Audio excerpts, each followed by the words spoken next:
Hare Rama, Rama Rama,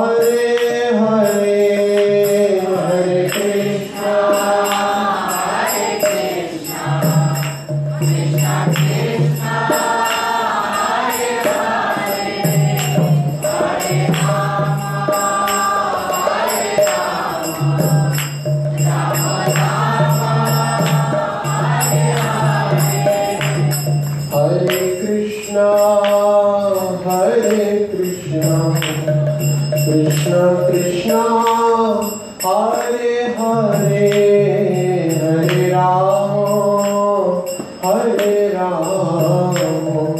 Ram Ram Hare Hare Hare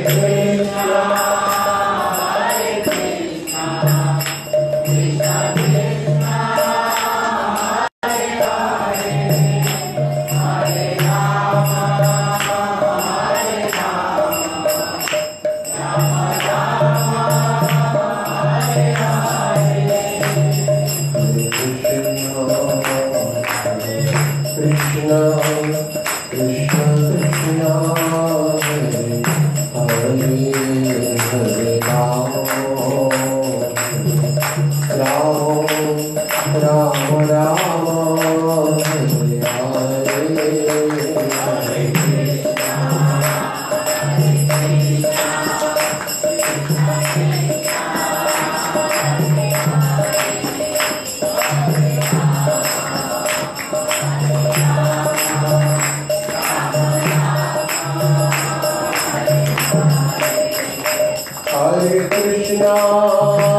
Hare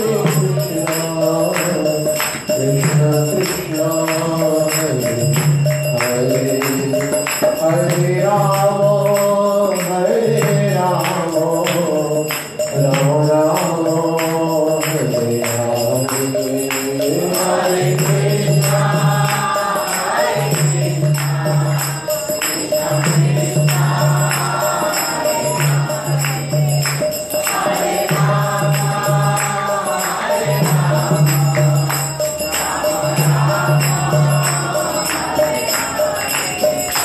Hare Krishna हरे कृष्णा कृष्णा कृष्णा हरे हरे हरे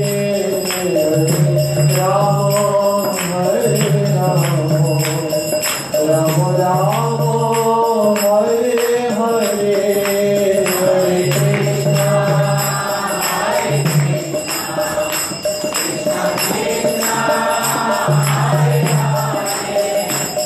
कृष्णा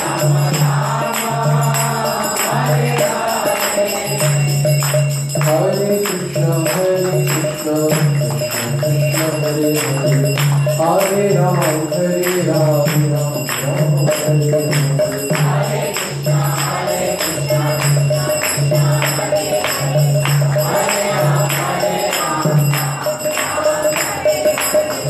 हरे कृष्णा कृष्णा कृष्णा हरे हरे हरे राम राम राम हरे हरे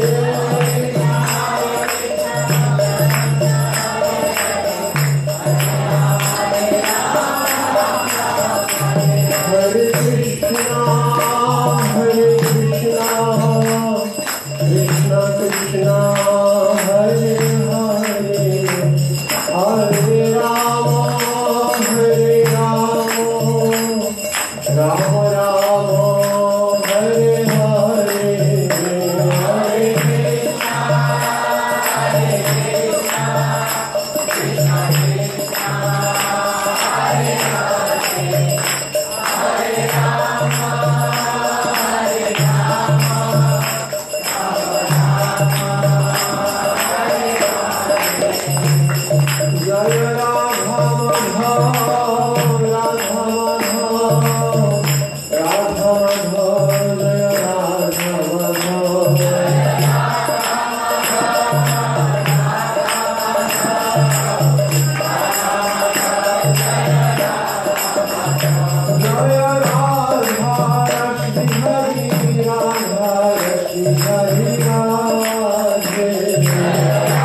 वृंदावन धाम की, मथुरा धाम की, द्वारका धाम की, श्री क्षेत्र जगन्नाथपुर धाम की, नदियापति श्रीमायापुर धाम की, शिष्यध्यापुर धाम की, गंगा माई यमुना माई की, भक्ति देवी तुलसी महारानी की, श्रीमती राधा रानी की, हरिनाम संकीर्तन की, पवित्र पितृपक्ष की, ग्रंथाश्रम भागवतम की, समवेत भक्तवृंद की, निताय गौर प्रेमानंदे।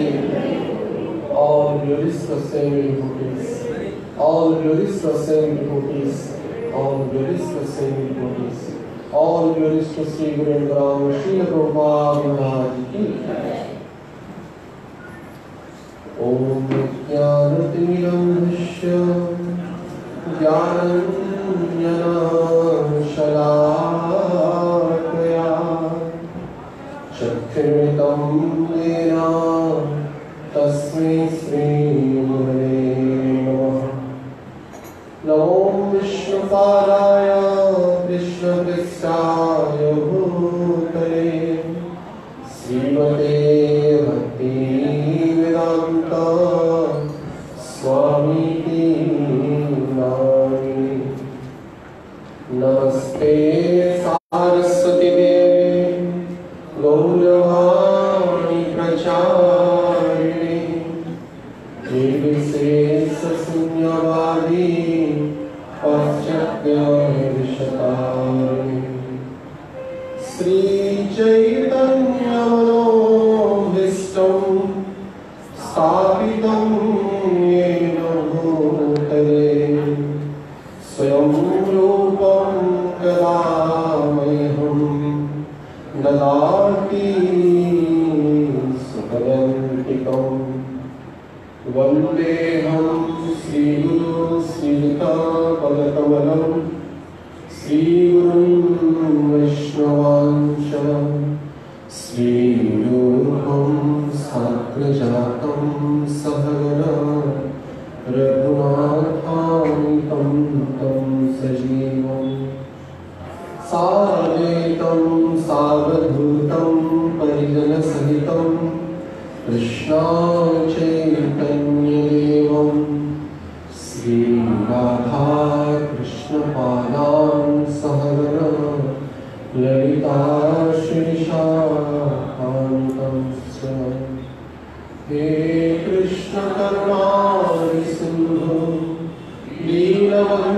वधूचरपते गोपेश गोपिकातं राधां नमोऽस्तुते। तप्त काञ्चन गौराङ्गी श्रीराधे वृन्दावनेश्वरी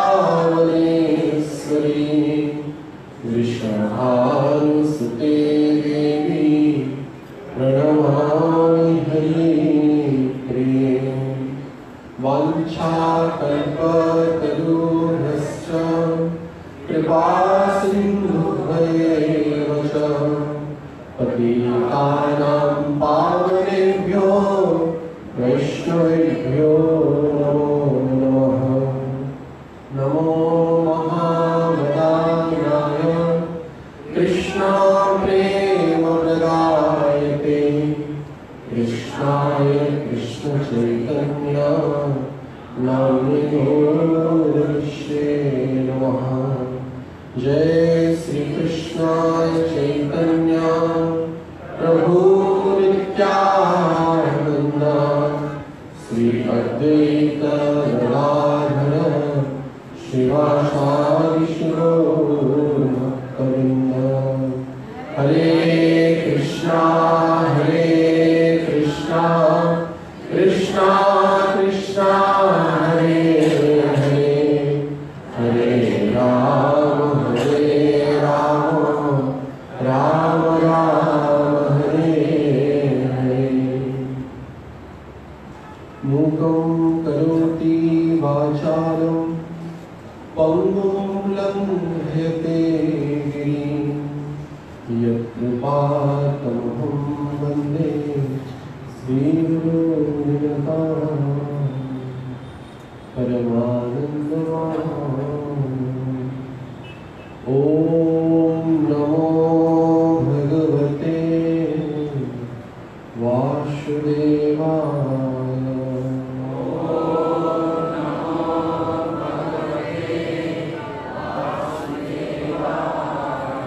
ॐ नमो भगवते वासुदेवाय।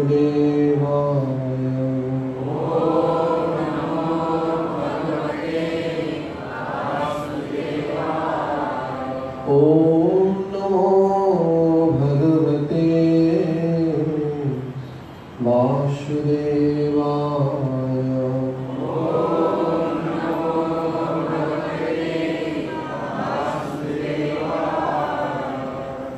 श्री श्री राधा राष्ट्रीय भगवान शिष्य सीताराम लक्ष्मण हनुमान शिष्य गौर निताय श्रील प्रभुपाद महाराज श्रील गुरु महाराज एवं समस्त वैष्णवों के अपार कृपा करुणा से जीवन के परम सौभाग्य के विषय वस्तु श्रीमद् भागवतम को हम सबको यहाँ पे 15 दिन अवसर पर सुनने का तथा कुछ कहने का अवसर प्राप्त हो रहा है। निश्चित है यह हमारी कोई निजी योग्यता नहीं है, अभी तो भगवान की तथा आचार्य की अपार कृपा करुणा है, जिसके कारण हम कुछ काल उनके दिव्य गुण कीर्तन में अतिवाहित करने का परम सुवर्ण अवसर प्राप्त कर रहे हैं। तो आलोच्य भागवतम पर आचार्य ने जो मत स्थापित किया है उस पर कुछ चर्चा करने की हम सब चेष्टा करेंगे। कथा प्रारंभ करने से पहले मैं अपने आराध्य गुरुदेव श्री श्रीमद राधा गोविंद दास गोस्वामी महाराज जी के चरणों में अनंत कोटि दंडवत प्रणाम निवेदन करके अपनी इस जड़ बुद्धि जड़ चेतना तथा जड़ मुख से इस भागवतों के दिव्य चरित्र कहने की कुछ प्रार्थना करता हूँ, जो कि उनके कृपा कटाक्ष के द्वारा ही संभवतः हो सकता है। हरे कृष्ण। तो कतिपय दिवस से हम सुनी भगवान के दिव्य यह प्रवचन जो उद्धव जी के उपलक्ष्य में हम सभी को बता रहे हैं, इस पर हम चर्चा कर रहे थे। तो उसी आलोचना चक्र में भगवान ने यदु महाराज तथा अवधूत के बीच में होने वाले संवाद का उद्धव जी के समक्ष उपस्थित किया और उनमें से अवधूत यदु महाराज जी को उनके अनेक शिक्षा गुरुओं के बारे में वर्णना कर रहे थे। तो उसी प्रसंग में कल जैसे कि तत्व विचार विशेष करके हुआ, आकाश के द्वारा, वायु के द्वारा, कैसे आत्मा ही वास्तविक हमारी पहचान है, हम शरीर नहीं है। और योगी तथा भगवान के जो भक्त होते हैं, यहाँ भक्ति योगी के बारे में वर्णन किया गया है, वो कभी भी शरीर के प्रति आसक्त नहीं होते। वो आत्मा के स्तर पर भजन करके परमात्मा का नित्य सानिध्य प्राप्त करने के लिए चेष्टित होते हैं और अंतिम में भगवत कृपा से भगवान की भक्ति के द्वारा वो भगवान का परम कल्याणकारी तथा मंगलकारी धाम को प्राप्त करते हैं। इसी प्रसंग में अवधूत यहाँ पे जैसे कि कल वर्णना किए थे आकाश के बारे में तथा हम वायु के बारे में चर्चा किए थे, तो उनके अन्यतम गुरु हुए जल। हम नित्य प्रतिदिन अपने दैनंदिन जीवन में जल का विशेष प्रयोग करते हैं। ऐसे कहा भी जाता है जल ही जीवन, बिना जल से जीवन नहीं टिक सकता है। तो ये जल कितनी दिव्य शिक्षा प्रदान करता है, यह अवधूत यहाँ पे वर्णना कर रहे हैं। ऐसा कह रहे हैं, स्वच्छः प्रकृतितः स्निग्धः मुनिः पुनाति माधुर्य तीर्थभूनृणां मुनिः पुनाति अपां मित्रम् इक्षा अस्पर्श कीर्तनैः। यहाँ पे जल के बारे में अवधूत यह वर्णना कर रहे हैं। जल का क्या गुण है न स्वच्छः, जल अत्यंत स्वच्छ होता है। स्वच्छ यानी कि परम शुद्ध होता है। हम जगत में देखते हैं जितना भी मैला हो, कचरा हो और विविध प्रकार के जो गंदगी शरीर के द्वारा या परिवेश के द्वारा जो भी व्याप्त होता है इस संसार में, विशेष करके जल के द्वारा ही इसकी स्वच्छता होती है। हम जैसे प्रसाद पाते हैं और प्रसाद के बाद मुंह को धोते हैं, मुंह को खुला करते किससे? जल से। स्नान करते हैं जल से। मलमूत्र के त्याग के बाद भी स्वच्छता की प्राप्ति हमको जल के द्वारा ही होता है। और सबसे विशेष हमारे जीवन के लिए जल ही जीवन है, क्योंकि बिना जल से कोई भी प्राणी, ना सिर्फ मनुष्य, अभी तो 84 लाख जीव जोनि को ही जल की आवश्यकता है। बिना जल से एक क्षण के लिए भी जो हर एक भूत यानी कि हर एक जीव जी नहीं सकता है, क्योंकि पीने के लिए जल की परम आवश्यकता है। बिना जल से कुछ हो ही नहीं सकता। कभी कभार यद्यपि साधारण जीवन में मनुष्य खाने के लिए बहुत भागते हैं, लेकिन अगर पानी न दिया जाए तो कैसी स्थिति हो जाएगी। तो बिना पानी से, बिना जल से कुछ भी जीवन की क्रिया, जीवन का चक्र चलेगा नहीं। और विशेष करके आध्यात्मिक क्रियाओं में भी स्नान शौच होकर के ही भगवान की सेवा तथा भक्ति भजन किया जाता है, क्योंकि यह बाह्य शरीर को, जल जो है बाह्य शरीर को स्वच्छ कर लेता है और एक प्रकार के मानसिक शांति को प्रदान करता है। यह जल हम अनुभव करते, जब स्नान कर कितनी भी थकावट हो, लेकिन जल के स्नान के बाद तुरंत ही वो थकावट चली जाती है और बहुत ही आराम अनुभूति होता है, सुख की अनुभूति होती है। और यह जो जल में एक दिव्य गुण है कि यह स्वच्छता का परिचायक है। कितना भी जैसे कि कोई अपवित्र वस्तु को भी पवित्र करने के लिए इस संसार में जल का ही प्रयोग किया जाता है। और उसी जल के स्रोत में विविध प्रकार के पवित्र नदियां भी हैं। गंगेश्च जमुनश्चैव गोदावरी सरस्वती नर्मदे सिंधु कावेरी जड़े संयुतम। तो इसलिए ये सब जल के द्वारा ही पवित्र नदियां जो है आदि भौतिक स्वरूप में, यद्यपि यह दिव्य नदियां हैं, भगवान की ही चरणामृत जैसे ही है, गंगा, यमुना, गोदावरी, सरस्वती, नर्मदा, सिंधु, कावेरी आदि नदियां इस धरती पर परम वरदान का सूचक है। और हम अभी अनुभव करते हैं, आज भी वो गंगा यमुना दिव्यता का परिचय को अनुभूति कराता है। गंगा में स्नान करने के उपरांत स्वतः ही एक आध्यात्मिक अनुभूति को प्राप्त होती। क्यों? क्योंकि वो भगवान का चरण पादुका से निकला हुआ चरण जल है, गंगा जी। तो इसीलिए जल का सूचक जो भी है इस संसार में, चाहे तालाब में हो, चाहे कुएं में या सरोवर में, कुंडों में, जहां पर भी जल प्राप्ति होती है वो जीवन के लिए एक परम वरदान है। बिना जल से इस संसार में कोई भी जीवन टिक नहीं सकता है।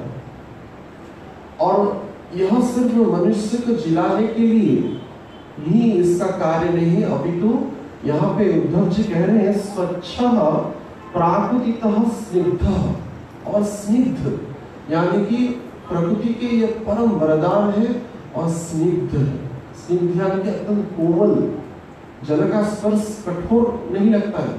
हम जब जल को स्पर्श करते हैं, जैसे कि हम देखते हैं जब देवताएं या गंधर्व आदि जल विहार भी करते हैं, वो जल में बड़ा आनंद लगता है उन लोगों को।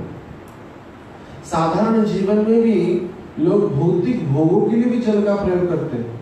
आजकल हम देखते हैं शहरों में क्या होता है, तो वाटर पार्क आदि कुछ होता है ना, हाँ, गर्मी में वो जल से खेलते हैं। लेकिन आध्यात्मिक जगत में भी ये जो दिव्य परमानंद है, और भोग तो विशेष करके भगवान के लिए ही उद्दिष्ट है, हम सभी मनुष्य के लिए नहीं। तो भगवान राधा कृष्ण की प्रणय लीला में देखा जाता है जल क्रीड़ा की लीलाएं भी है। लेकिन साधारण मनुष्य के लिए जल क्रीड़ा के विषय वस्तु नहीं। यहाँ पे जो शिक्षा हम जल से प्राप्त करते हैं, अवधूत जो प्रदान करते हैं, और स्पर्श के लिए जैसे स्निग्ध होता है, अनुभव भी बड़ी अनुकूल अनुभव होती है जल की स्पर्श से।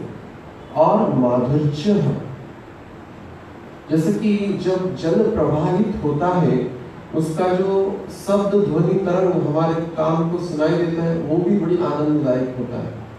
जल का जो कलकल नाद, जो झरने हो, नदियां हो, जो प्रवाहित होने वाली जो जलधाराएं हैं, उसका जो शब्द कर्ण के लिए भी बड़ी माधुर्यकारी होता है।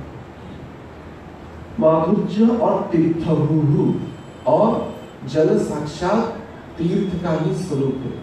तीर्थ में जाने से जैसे पवित्र होते हैं, वैसे जल का जो परम स्रोत गंगा, यमुना, गोदावरी, सरस्वती आदि जहाँ पे है, वो सभी भी एक प्रकार का तीर्थ ही है। जहाँ पे पवित्र नदियां हैं, वो सब स्थान परम तीर्थ का ही सूचक है। आज भी हम देखते हैं जहाँ पे भी गंगा यमुना जी का तट है, वहाँ पे अनेक सारे मंदिर, मठ, आध्यात्मिक साधना के केंद्र उपस्थित है। बहुत कालों से ही, सदियों से ही गंगा यमुना के किनारे विविध प्रकार के मंदिर तथा भगवान का स्मृति की भी स्थापना हुई है, क्योंकि वो परम पवित्र का सूचक है। और जहाँ पे पवित्रता है, वहां पे ही भगवान का वास होता है। लेकिन कलियुग में अपवित्रता एक लक्षण है। गुरु महाराज वर्णना करते हैं कि लोगों को, जैसे विदेश में देखे हैं कि बिना स्नान करके लोग बस शर्ट पैंट लगा लेते हैं, बस हो गया उनका। तो बाह्य शरीर तो सुगंधित होता है, लेकिन अंतःकरण तथा विशेषता अगर देखा जाए, वो शरीर अशुद्ध ही होता है। जल तत्व के द्वारा ही शरीर की शुद्धिकरण हो सकती है। लेकिन कलिकाल में सोच नास्ति, इस कलिकाल में सोचता नहीं है। लेकिन श्रील प्रभुपाद जी जब हर एक भक्तों को ब्राह्मणत्व का गुण सिखाए, इतनी कड़वी ठंड में, जब अमेरिका में अंतर्राष्ट्रीय कृष्ण भावना संघ की प्रतिष्ठा हुआ, तो उसमें भी भक्तों को बोले कि नहाना कंपलसरी है। इसलिए जो नहाते नहीं है वो शूद्र है, श्रील प्रभुपाद जी कहते थे। और विशेष करके ब्राह्मण को 3 बार स्नान करना चाहिए। चैतन्य चेतावत में भी चैतन्य महाप्रभु कहते हैं त्रिवार स्नान और त्रिवार गायत्री का जप, यानी कि त्रिकाल संध्या वंदन, ये ब्राह्मण का सूचक है।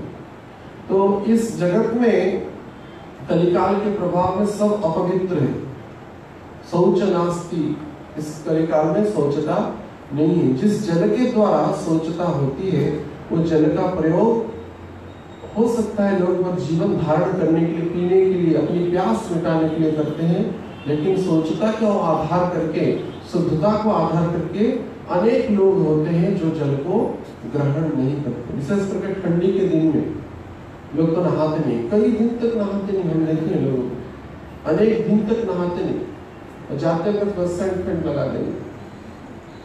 विशेष करके हम देखते हैं युवा वर्ग के लोग, वो तो नहाते ही, जो पाश्चात्य सभ्यता को अपनाते हैं। तो इस प्रकार की जो अशौचता हमारे भारतवर्ष पर अब देखा जा रहा है, वो इस जल को भोग निमित्त ग्रहण करने के कारण ही हो रहा है। गर्मी में जल का बहुत प्रयोग होता है, लेकिन ठंडी में लोग बहुत डर जाते हैं।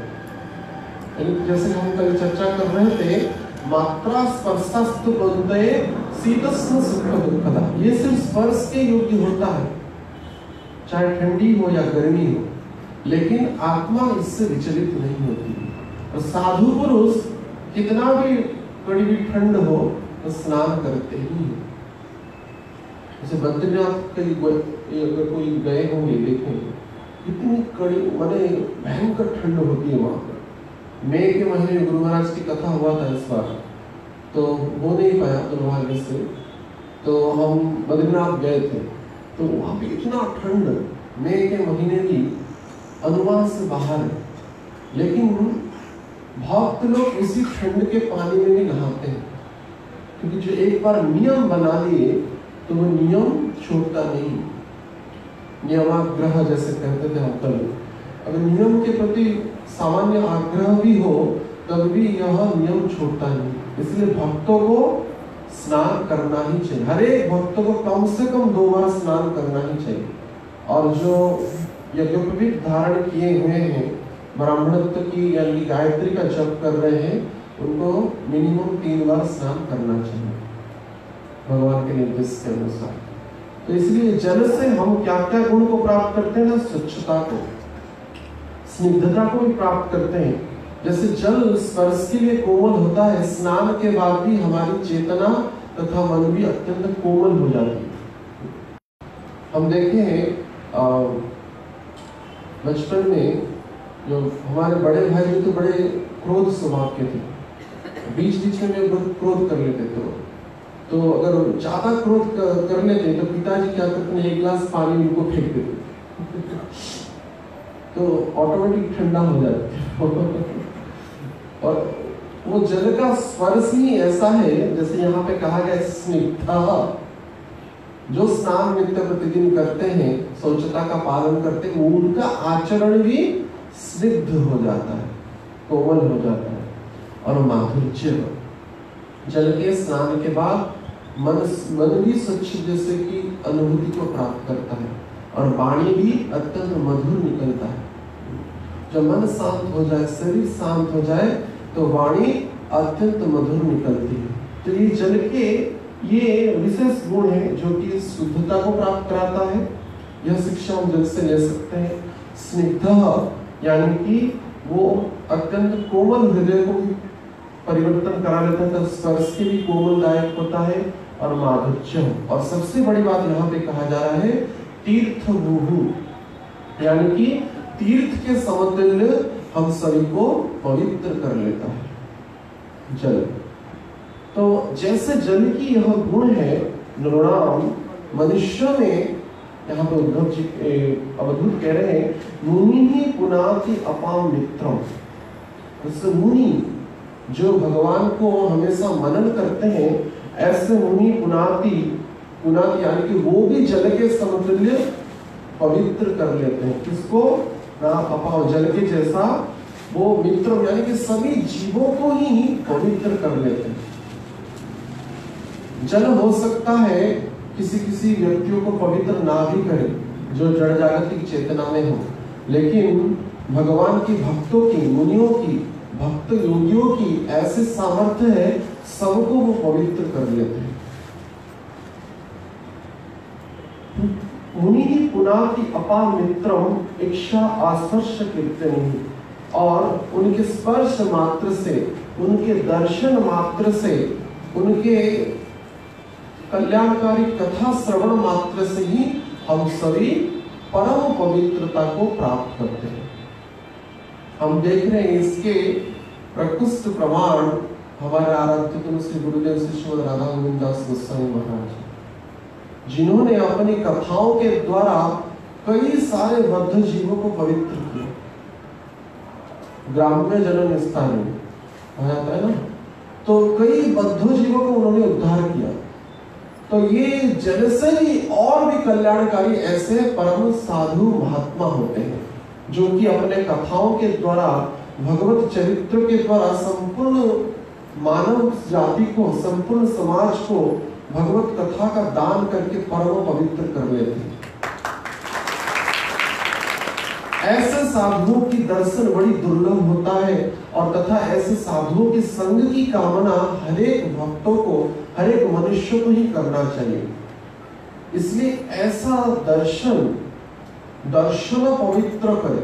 दर्शन मात्र से ही हम पवित्र हो जाते हैं। जल से तो गंगा यमुना आदि से, तीर्थ जल से स्नान करने से हम पवित्र होते हैं, लेकिन ऐसे संतों की, ऐसे उच्च कोटि के महात्माओं का दर्शन मात्र से ही हम पवित्र हो जाते हैं। तो इसलिए ऐसा दर्शन सबके लिए भी सुलभ नहीं है। यह बस कोई समझेगा कि हम अपने योग्यता से उन उच्च कोटि के महात्माओं का दर्शन कर पा रहे हैं, नहीं, ये उनकी ही कृपा कटाक्ष है। जैसे कि हम चर्चा कर रहे थे, मोहंत स्वभाव हिते तारिते पामोर, निजो कार्य नाहे जाए अन्य को। महंत का स्वभाव होता है पतित जीवों की उद्धार के लिए उनका प्राकट्य है। जैसे कि हम जैसे इस बद्ध संसार में जड़ जीव है, और कृष्ण को भूलने के कारण माया हमको पकड़ लिया है। कृष्ण के भूलने के कारण यह हमारी समस्या है। जड़ जगत की विविध समस्याओं में हम घिरे हुए हैं। लेकिन उसी संसार में शुद्ध भक्त भी आते हैं। इसका अर्थ यह नहीं कि वो भी कृष्ण को भूल गए, अभी तो वो कृष्ण को स्मरण कराने के लिए उनका प्राकट्य हुआ है। हम सभी बद्ध जीवों को कृष्ण की स्मरण कराने के लिए उनका प्राकट्य हुआ है। श्रील प्रभुपाद जी तथा अन्य आचार्य वर्ग, उनका इस संसार में कोई काम नहीं था, लेकिन हम जैसे पतित जीवों का उद्धार के लिए ऐसे संत प्रकट होते हैं। ऐसे साधुओं का संगति, ऐसे साधुओं का सानिध्य अत्यंत दुर्लभ होता है। साधु संग सर्वशास्त्र कहे, लवे मात्र साधु संग सर्व सिद्धि है। लवे मात्र, एक क्षण में भी अगर हम साधु की संगति को प्राप्त करते हैं, जो कोटि कोटि गुना जल से भी, गंगा यमुना से भी ज्यादा पवित्र है, ऐसे साधु संत, तो सर्व सिद्धि हो, समस्त सिद्धि हम प्राप्त कर लेते हैं। ऐसा भी वर्णना किया गया है कि भगवान की सेवा में जो फल को प्राप्त नहीं होता है, उन जैसे पवित्र हृदय वाले ऋषि मुनि सिद्ध योगी परमात्मा का सेवा और भी लाभदायक होता है। 60 वर्षी सहस्राणी विष्णु लभते फलम, यानी कि 60,000 वर्ष अगर कोई विष्णु की सेवा करे, जो फल प्राप्त होता है सकृत वैष्णव सेवया, एक क्षण के लिए भी वो वैष्णव की सेवा कर ले तो उतना फल प्राप्त होगा। 60 वर्षी सहस्र, यानी कि 60,000 वर्ष तक की विष्णु की आराधना करो, पवित्र हृदय से अनेक श्लोक बोलो, अनेक यज्ञ का पालन करो, अनेक व्रत उपवास आदि करो, जो फल प्राप्त होता है उतना एक शुद्ध भक्त वैष्णव की सेवा करने से प्राप्त हो जाता है।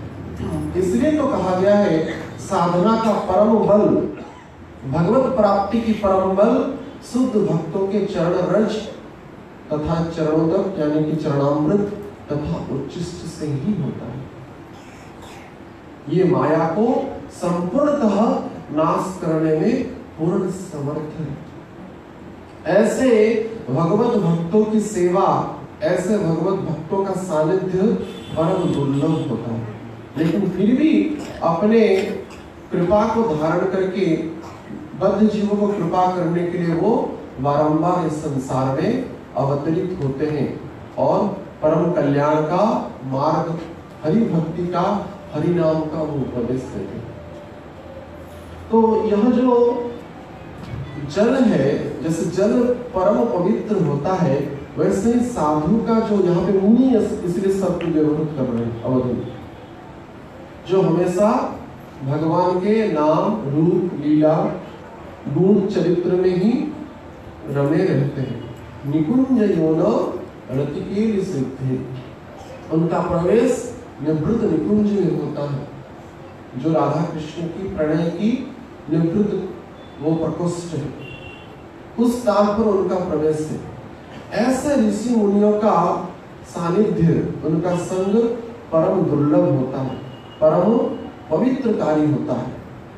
तो हम सभी भक्तों की यह मन में जिज्ञासा तथा लालसा होना चाहिए कि हम भी ऐसे भक्तों की संगति को प्राप्त करें। दैनंदिन जीवन में कर्म तो बहुत हो रहा है, लेकिन भागवत कथा, साधु संग तथा भगवान के सामूहिक कीर्तन करना, जप करना, ये हर सभी के लिए सुलभ नहीं होता है। जैसे कि हम पहले दिन ही चर्चा कर रहे थे कि देवताओं के लिए भी यह संगति, यह कथा, यह हरिनाम दुर्लभ है, लेकिन हम सभी को आचार्यों की कृपा से प्राप्त हो रहा है।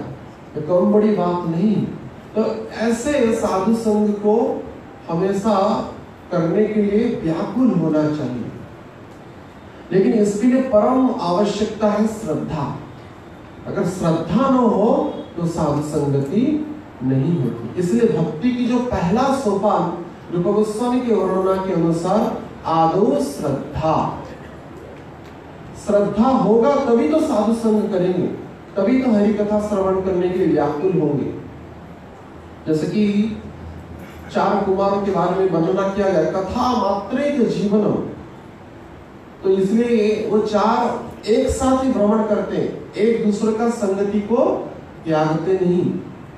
इस जड़ जगत में 2 भाइयों में पड़ता नहीं, कलह हो जाता है, लेकिन 4 भाई अनादि काल से पहले संतान है ब्रह्मा के, सबसे वरिष्ठ हैं, लेकिन अब भी एक साथ जा रहे हैं, एक साथ भ्रमण कर रहे हैं। और उनका उद्देश्य क्या है कि कथा मात्रेक जीवनो, वो एक दूसरे का साधु संगति वो करते हैं। एक बैठ जाता है कथा कहने के लिए, बाकी 3 श्रोता होकर के बैठ जाते हैं। कुछ समय के बाद और एक बैठ जाते हैं और 3 श्रोता बन जाते हैं। उनका यह नित्य प्रतिदिन क्रिया अनादि काल से चलता आ रहा है। इसलिए इस प्रकार की जो साधु संगति मैत्रा इस मृत्यु लोक में दुर्लभ होता है। मृत्यु लोकानम अपि दुर्लभम, यह अत्यंत दुर्लभ है। लेकिन कलिकाल होने के बाद भी भगवान चैतन्य महाप्रभु की अशेष कृपा से, गुरु परंपरा के माध्यम से हम सभी को ऐसे साधु संगति को प्राप्त हो रहा है। इसलिए गुरु महाराज कह रहे हैं, जब कथा होती है कम से कम 7 दिन तो संन्यास ले जाना चाहिए। 7 दिन का तो संन्यास गृहस्थ ले सकते हैं, नहीं बोल रहे कि पूरा जीवन भर संन्यास ले ले, 7 दिन कम से कम संन्यास ले जाना चाहिए। और इस 7 दिन के बल से, इस 7 दिन का जो हरि कृपा, कथा का जो माधुर्य, कथा का जो सार हम प्राप्त किए, उसको सालों पर्यंत उसको लेकर के चलना है, उस सार को। तो इसलिए ऐसे साधु संगति करने के लिए व्याकुल होना चाहिए, जो कि गंगा, यमुना, सरस्वती आदि नदियों से भी परम पवित्र है। और यहाँ पे कह रहे हैं कि अपाम मित्रम और साधु का कोई शत्रु नहीं होता है, अजात शत्रु। भागवत में कहा गया है, हो सकता है कोई व्यक्ति साधु को शत्रु माने, जैसे कि भगवान कृष्ण की लीला में भी, अवतार काल में भी भगवान को अनेक शत्रु मानते थे, लेकिन भगवान किसी को शत्रु नहीं मानते थे। भगवान कह रहे हैं, अवजानन्ति माम मूढ़ा मानसिक अनुवासितम, मेरे इस लीला को बद्धजीव समझ नहीं पाते, क्योंकि माया या अपहृत ज्ञानम, माया के द्वारा उनका ज्ञान अपहृत हो गया है। तो लेकिन जैसे भगवान किसी को शत्रु विचार नहीं करते, वध करने के बाद भी उसको मुक्ति प्रदान करते हैं, इसलिए उनका नाम मुकुंद है। जैसे कि शिशुपाल के प्रसंग में देखा गया, शिशुपाल इतना निंदा करने के बाद भी उसको भगवान साधुज्य मुक्ति प्रदान की। ये भगवान की कृपा कटाक्ष है। वैसे ही साधु का कोई शत्रु नहीं होता है, ना साधु किसी से भयभीत होता है। हम एक संत से सुने हैं कि ब्रज में बड़ी आंदोलन कर रहे थे वो, और ब्रज के बचाव के लिए, कुंडों का, सरोवर का, पर्वतों का उद्धार के लिए बड़ी लड़ाई की, और इसके कारण जो भूमि माफिया हैं या गलत तत्व जो संसार में है, जो ब्रज को विनष्ट करने वाले थे, करने का इच्छुक कर रहे थे, ऐसे व्यक्ति लोग उनको हत्या करने के लिए विचार किया। तब कुछ सूत्रों के द्वारा यह प्रकाशित हुआ, एक दो बार उनको आक्रमण भी की मारने के लिए, लेकिन उसमें कृतकार्य नहीं हुई। तो सरकार के द्वारा उनको कुछ जो सुरक्षा प्रदान करने के लिए 2 पुलिस अधिकारी प्रदान करने का ऐसी व्यवस्था हो, ऐसा विचार किया गया। तो उनको जो प्रस्ताव दिया गया, आपके पास हमेशा एक पुलिस अधिकारी रहेगा और आपकी सुरक्षा करेगा। तो वो बोले, क्या राधा रानी की सुरक्षा कम हो गया? कि मंदिर जाने की सुरक्षा हम ग्रहण करेंगे, राधा रानी की सुरक्षा क्या कम हो गया? तो भगवान के भक्त जो होते हैं, राधा रानी के, भगवान कृष्ण के सुरक्षा चक्र में रहते हैं, क्योंकि जिसको हरि रक्षा करते हैं उसको कोई भी नहीं मार पाता। राखे हरि यदि मारे के। तो ऐसे संत जो होते हैं, हमेशा इस जगत में अपना पदार्पण नहीं होता है उनका। ऐसे दुर्लभ कोटि की महात्मा जो गंगा यमुना नदी से भी और भी पवित्र है, ऐसे संतों का संगति स्वतः ही और तुरंत ही हम सभी को पवित्र कर लेता है। तो बुद्धिमान जनों को ऐसे संतों का, ऐसे भक्तों का संगति तथा साधु संग करने की परम इच्छुक होकर के परम लालायित होना चाहिए। ऐसे कि गंगा यमुना आदि नदी को भी ये पवित्र करने वाले हैं। शास्त्र में वर्णना है, जब गंगा जी प्रकट होने की समय आया तो गंगा जी विचार किए और ब्रह्मा जी को कहे, मैं इस जगत में आऊंगी तो पापी लोग अपना पाप सब धो लेंगे और मैं धीरे धीरे अपनी गुणवत्ता को खो जाऊंगी। तो ब्रह्मा जी तथा भगवान के प्रेरणा से बोले कि आपको कोई चिंता करने की बात नहीं है, इस तीर्थ में आपके जल में हो सकता है अनेक पापी आकर के उनके पाप धो ले, लेकिन आपके जल में भगवान के प्राण प्यारे भक्त जब स्नान करेंगे तो आपका भी पाप हरण करके आपको पवित्र कर देंगे। तो इसलिए साधु संत जब स्नान करते हैं तो इसका अर्थ नहीं अपने पवित्रकरण करने के लिए, अपने आप को पवित्र करने के लिए, अपितु गंगा यमुना आदि पवित्र नदियों को भी ये पवित्र करने वाले हैं। विचार करिए, ऐसे साधु संतों की सान्निध्य, उनका दिव्य सत्संग, साधु संग कैसा परम कल्याणकारी हो सकता है। इसलिए बुद्धिमान जनों की यह कर्तव्य है, ऐसे साधुओं का संगति करने के लिए लालायित हो, क्योंकि वो अपाम मित्रम, सबके लिए मित्र है। जैसे भगवान हर एक के मित्र है, उसी क्रम में साधु भी हर एक के मित्र है और सबके कल्याण के लिए, सबके परम मंगल के लिए वो विचार करते हैं। उनका कोई भी शत्रु नहीं होता है। इसलिए हर एक जीवात्मा का उद्धार करने के लिए इस जगत में उनका प्राकट्य होता है। इसी क्रम में हम देखते हैं श्रील प्रभुपाद जी महाराज जैसे हम चर्चा करें थे, वृंदावन में ना सिर्फ रहे, 70 साल की अवस्था में भी सुदूर अमेरिका को वो ग्रस्त की और वहां पे भक्ति का परम प्रचार की और दैन्यता को वो ग्रहण की। इतना सामर्थ्यवान होने के बाद भी, इतना भक्ति में पराक्रमी होने के बाद भी उनके अंदर दीनता थी, क्योंकि भक्ति का वाहन क्या है? दीन। दैन्यता ही भक्ति का वाहन है। जिसके अंदर दैन्यता नहीं है वो कभी भी भगवान की परम भक्ति को आचरण नहीं कर सकता। दंभ अहंकार के द्वारा, मिथ्याचारिता कपटता के द्वारा कभी भी भक्ति नहीं हो सकता है। जैसे कि जल ऊपर से नीचे की तरफ प्रवाहित होती है, और साधु भक्ति में जितना अग्रगण्य होता है, जितना उठता है, जितना अग्रणी होता है, उतना ही वो विनम्र होता है। भक्ति में वरिष्ठ होना या भक्ति में ऊपर उठना, इसका अर्थ यह है कि उसके आचरण में उतना विनम्रता प्रकट हो, दैन्यता प्रकट हो। श्रील प्रभुपाद जी की जैसा, गुरु महाराज जी की जैसा तथा अन्य आचार्यों के चरित्र में हम देखते हैं, ये पूर्णतः भगवान के शरण में रहते हैं, भगवान के सानिध्य में रहते हैं। इसलिए उनको बाह्य भय से कोई उनको चिंता नहीं होती। हमेशा कृष्ण चेतना में डूबे होने के कारण उनकी प्राकट्य, उनकी सानिध्य, उनका सत्संग परम कल्याणकारी होते हैं। लेकिन कुछ विद्वेषी लोग उनको हानि पहुंचाने के लिए बहुत चेष्टा करते हैं, लेकिन समय काल तथा भगवान की कृपा के अनुसार इस सब समय के अनुसार दूर चला जाता है। ऐसे भी कथा में प्राप्त होती है, हमारे गौड़े वैष्णव जो आचार्य श्री विश्वनाथ चक्रवर्ती ठाकुर जो थे, वो उनको भी हत्या करने के लिए एक बार कुछ विद्वेषी लोग विचार किए।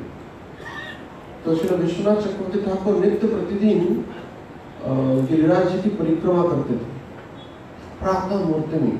इस समय ठंडी का समय था, तो ब्रज में जो स्नात ब्राह्मण आदि थे उनको हत्या करने के विचार कर रहे थे। तो 2 भाड़े के जो गुंडे उनको भेजे कि बाबा तो सुबह परिक्रमा करता है और उसको काम तमाम कर दो, हत्या कर दो। तो धन के लोभ में ये 2 जो द्वेषी थे, जो द्वेषी के प्रभाव में उनको हत्या करने के लिए आए थे, एक कुंज में छुपे हुए थे। जो गिरिराज की कल्पना अनेक लता पता कुंज आता है, उसमें छुपे हुए थे। जब आएंगे ये तभी हम हत्या कर देंगे। तो श्री विश्वनाथ चक्रवर्ती ठाकुर जो परिक्रमा करते करते जो वहां पर पहुंचे, जिस स्थान पर वो दोनों दुर्बुद्ध छुपे हुए थे, तो वहां पे जब पहुंचे उस स्थान पर वो देखे, वो दुर्बुद्ध देखे कि विश्वनाथ चक्रवर्ती ठाकुर आ रहे हैं और उनके सामने ही एक कुंज में प्रवेश कर गए। गोवर्धन के किनारे एक कुंज था, तो उस सघन कुंज में वो प्रवेश कर गए। तो उनके पीछे पीछे भागने लगे उनको हत्या करने के लिए। तो देखे उन विश्वनाथ चक्रवर्ती ठाकुर पाद को देख नहीं पाए। देखे कि एक बालिका उन कुंजों के जो सुगंधित कुछ पुष्प था, वो फूल का चयन कर रहे हैं कुसुम सरोवर के पास लगभग। तो फूल का चयन कर रहे थे, तो दोनों दुर्बुद्ध जो गुंडे थे पूछे, अरे लाली, तुमने विश्वनाथ चक्रवर्ती ठाकुर जो एक वृद्ध महात्मा है गौड़ीय वैष्णव, उनको देखा है क्या? नहीं, मैंने नहीं देखा है। तो उसके बाद वो आगे चले गए और आगे जाकर के देखे वो जो लाली पुनः उनको दिखी, जहां पे फूल चयन कर रही थी। कुछ समय के बाद देखे वो जो छोटी सी कन्या बालिका पुनः फूल चयन कर रही थी। तो उनको पुनः पूछे कि हमने तो आपको पहले स्थान में आपको देखा था, आप फूल चयन कर रहे थे, और हम कुछ समय पहले विश्वनाथ चक्रवर्ती ठाकुर को देखे कि इस कुंज में प्रवेश किए, तो वो कहाँ है? तो बोले मुझे पता नहीं, हम तो भगवान कृष्ण के लिए फूल चयन कर रहे हैं। ऐसा बोले, लाली बोली कि हम भगवान कृष्ण के लिए फूल चयन कर रहे हैं। तो पुनः उस छोड़ करके आगे कुछ उनको ढूंढने लगे और कुछ समय के बाद देखे एक कुंज से पुनः विश्वनाथ चक्रवर्ती ठाकुर प्रकट हो गए। और उसको देख करके मुझे आश्चर्य उनका अनुभूति हुआ कि अभी तो नहीं थे, अभी तुरंत अचानक कहां से प्रकट हो गए। पुनः कुछ कुंज में देखे तो विश्वनाथ चक्रवर्ती ठाकुर उस कुंज में प्रवेश किए और पुनः बालिका उनको दिखी। तो बारंबार कभी कभार वो बालिका दिखती थी, कभी कभार विश्वनाथ चक्रवर्ती ठाकुर दिखते थे। उनका यह दृश्य देख करके उनका मस्तक चकरा गया, ये क्या चक्कर है। कुछ समय के बाद जो वो इतना व्यथित हो गए, इतना चिंतित हो गए, तो विचार कि ये कैसी माया है, ये क्या है। तो कुछ समय के बाद श्री विश्वनाथ चक्रवर्ती ठाकुर उनके सामने ही खड़े हो गए और उनका शरीर तुरंत एक छोटी सी कन्या के रूप में परिवर्तित हो गए। बोले कि मैं तो शरीर में विश्वनाथ चक्रवर्ती ठाकुर हूँ, लेकिन मेरा वास्तविक स्वरूप यह है। अगर तुम्हारी सामर्थ्य है तो इस शरीर की हत्या कर दो। अगर तुम्हारा सामर्थ्य है, इच्छा है, आग्रह है, तो मेरा सिर झुक रहा है और इस शरीर की हत्या कर दो। और उनको देख करके, विश्वनाथ चक्रवर्ती ठाकुर की दिव्यता को देख करके उन दोनों दुर्गतों का मन भी परिवर्तित हो गया और दोनों के हाथ से छुरी नीचे गिर गया। और बारंबार प्रणति निवेदन करके क्षमा प्रार्थना किए कि बोले कि हे संत, आपकी महिमा को हम पहचान नहीं पाए, इसलिए दुर्गतों के द्वारा, दुष्टों के द्वारा, द्वेषियों के द्वारा कहने के कारण आपकी हत्या करने के लिए यहाँ पे प्रकट हो गए। बाद में वो दोनों दुर्गत भी उनके द्वारा दीक्षित हो गए और परम भक्त हो गए। तो साधु जो होता है, यहाँ पे प्रमाण मिलता है अपाम मित्रम। साधु जो होता है, भगवान के जो भक्त होते हैं, सबके मित्र होते हैं। ऐसे में शत्रु भी आ गए, जैसे जड़भरत के चरित्र में हम सुन रहे थे, तो डाकू आए, डाकू लोग सब आए उनका वध करने के लिए, उनका बलि देने के लिए, तभी भी वो विरोध नहीं किया, क्योंकि उनको पता है भगवान कृष्ण अगर सुरक्षा करेंगे, कोई भी हमको वध नहीं कर सकता है, कोई भी हमको कुछ भी हानि नहीं पहुंचा सकता है। इसके कारण ऐसे जो संत होते हैं, जो पूर्णतः कृष्ण चेतना में रहते हैं, पूर्णतः कृष्ण के चरणों में अपने आप को समर्पित कर देते हैं, वो गंगा यमुना सरस्वती जो जल के परम भंडार है, स्रोत है, उनसे भी कोटि कोटि गुना ज्यादा पवित्रकारी और कल्याणकारी होते हैं। तो ऐसे संतों की, ऐसे भक्तों की सानिध्य हम सभी भक्तों के लिए परम लाभदायक होता है। लौवे मात्र साधु संग सर्व सिद्धि है। क्षण भर का भी साधु संग सर्व सिद्धि को प्राप्त कराता है। तो इस जल के शिक्षा से अवधूत यहाँ पे उन संतों का चरित्र वर्णना करके वो यह शिक्षा दे रहे हैं।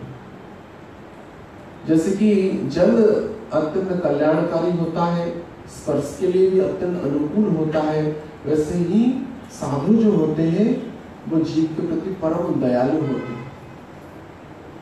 नामे रुचि जीवे दया सर्वधर्म सार। जिसका नाम पर रुचि है वही संत है, और नाम पर रुचि होने के बाद अगर जीव के प्रति दया नहीं है तब वो संत नहीं। हर एक जीव के प्रति दया होनी चाहिए संतों की, यह ही संत का परिचय है, भगवत भक्त का परिचय है।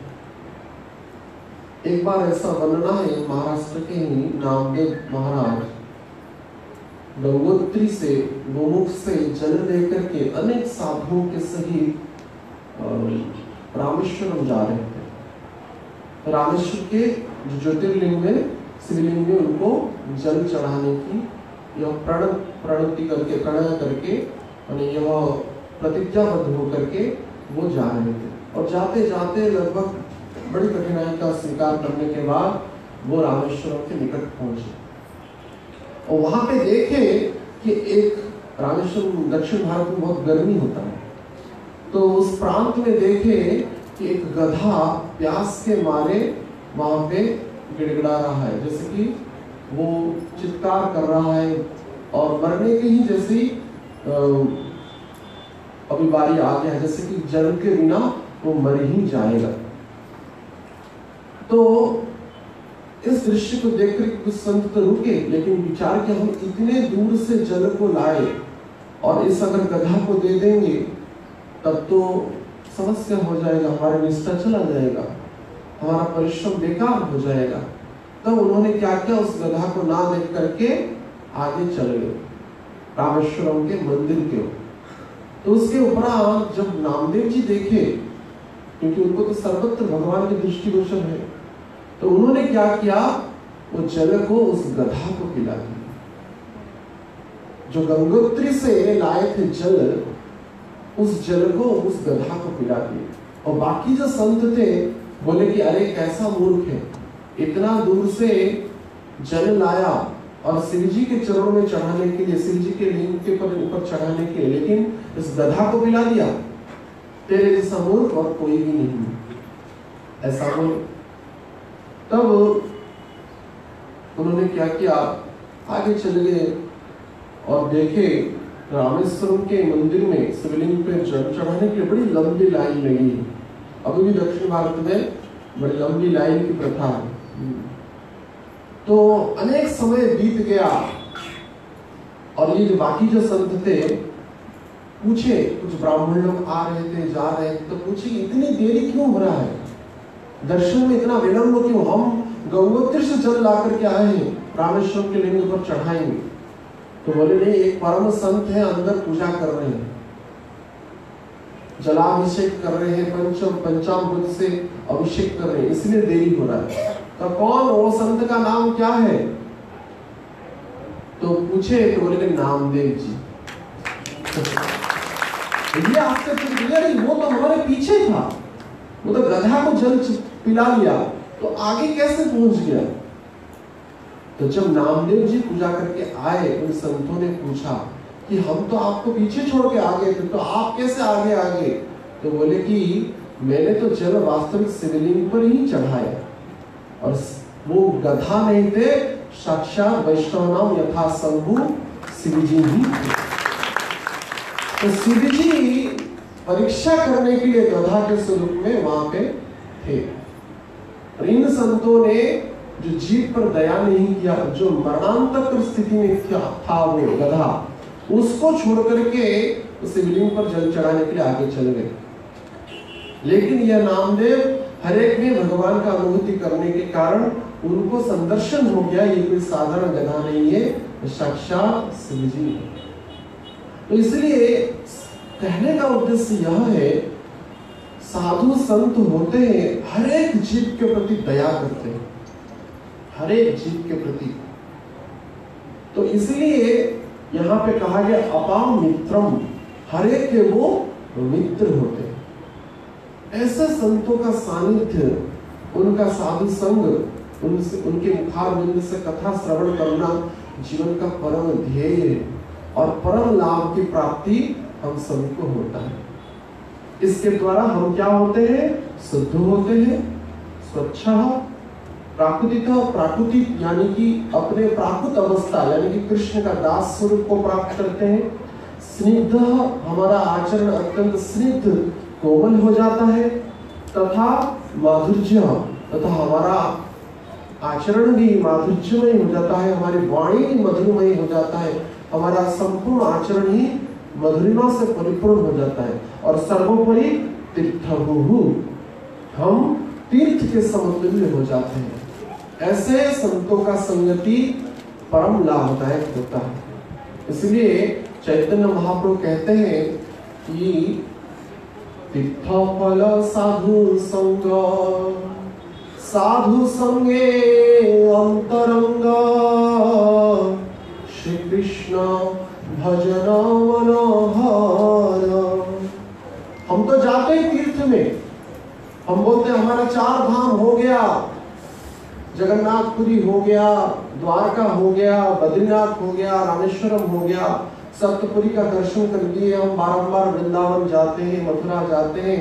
लेकिन ऐसे तीर्थ स्थान को जाकर के अगर तीर्थ के जो वास्तविक अधिकारी उन संतों का संगति नहीं होता है, उनके मुखारविंद से कथा नहीं सुनते, तो वो तीर्थ में जाने से कुछ भी लाभ नहीं। इसलिए तीर्थ फल साधु संग, चैतन्य महाप्रभु का वाक्य है। तीर्थ पे जाने का फल यह है कि साधु का संगति करें। और भी जो चालाक होते हैं और भी बुद्धिमान होते हैं, साधु संगे अंतरंग, साधु के साथ अंतरंग हो जाते हैं, अंतरंग वार्तालाप करते हैं, हरि के विषय में चर्चा करते हैं, उन विषय कथाओं में रुचि रखते हैं, जिज्ञासा करते हैं, तब जाकर के श्री कृष्ण भजन मनोहर, कृष्ण का भजन अत्यंत मनोहरकारी होता है। तो ऐसे तीर्थों में जब जाने का उद्देश्य यह है कि तीर्थ का वास्तविक अधिकारी, तीर्थ में रहने की वास्तविक जो योग्यता प्राप्त करते हैं, ऐसे साधुओं का संगति करें। हर एक धाम की एक बाह्य आवरण होता है, हर एक तीर्थ की एक बाह्य आवरण होता है। साधारण जो मनुष्य होते हैं उस बाह्य आवरण में ही वास करते हैं, लेकिन जो भगवान के परम भक्त होते हैं, ऐसे धाम में ना रह करके भी जहां पे वो प्रेम से भजन करते हैं, भगवान कृष्ण का स्मरण चिंतन पूजा करते हैं, वो स्थान ही साक्षात तीर्थ में परिवर्तित हो जाता है। ये हमारा वाक्य नहीं, साक्षात भागवतम का ही वाक्य। तीर्थम कुर्वन्ति तीर्थाणि, तीर्थाणि जो साधु होते हैं, साक्षात उनका चरण कमल ही तीर्थ है। गुरु पाद पद्म, गुरु का चरण कमल ही साक्षात तीर्थ ही है, इसमें कोई संदेह नहीं करना चाहिए। हम स्मरण करते हैं जब परम पूज्य गौरविंद स्वामी महाराज जी थे, उनके जीवन में किसी भी व्यक्ति को, अने भक्त को, मंदिर के भक्तों को ना वृंदावन ना मायापुर कोई भी धाम को छोड़ते नहीं थे। बोले कि जहां पे मेरे श्री प्रभुपाद ने श्री गौर निताई, श्री कृष्ण बलराम, श्री जगन्नाथ बलदेव सुभद्रा की प्रतिष्ठा किया, वही वृंदावन है, वही मायापुर है और वही हम सबके लिए जगन्नाथपुरी है। इसलिए जहां पे, और श्री प्रभुपाद जी कहेंगे, मैं हर एक स्थान पे वैकुंठ की प्रतिष्ठा किया है। वैकुंठ जो परम धाम है, वो वैकुंठ की प्रतिष्ठा श्री प्रभुपाद में न सिर्फ भारत में अपितु अमेरिका, चीन, जापान, रशिया सब जगह पर स्थापित कर दिया। और हर एक स्थान पे अभी तीर्थ ही तीर्थ दिखता है, जहां पे भगवान के मंगलमय चरित्र की चर्चा होती है, भक्त लोग भगवान का नाम लेकर के, भगवान का कीर्तन करके भगवान का प्रसाद पाते, वो स्थान साक्षात तीर्थ ही है। तो ऐसे तीर्थों में बारंबार जाना चाहिए।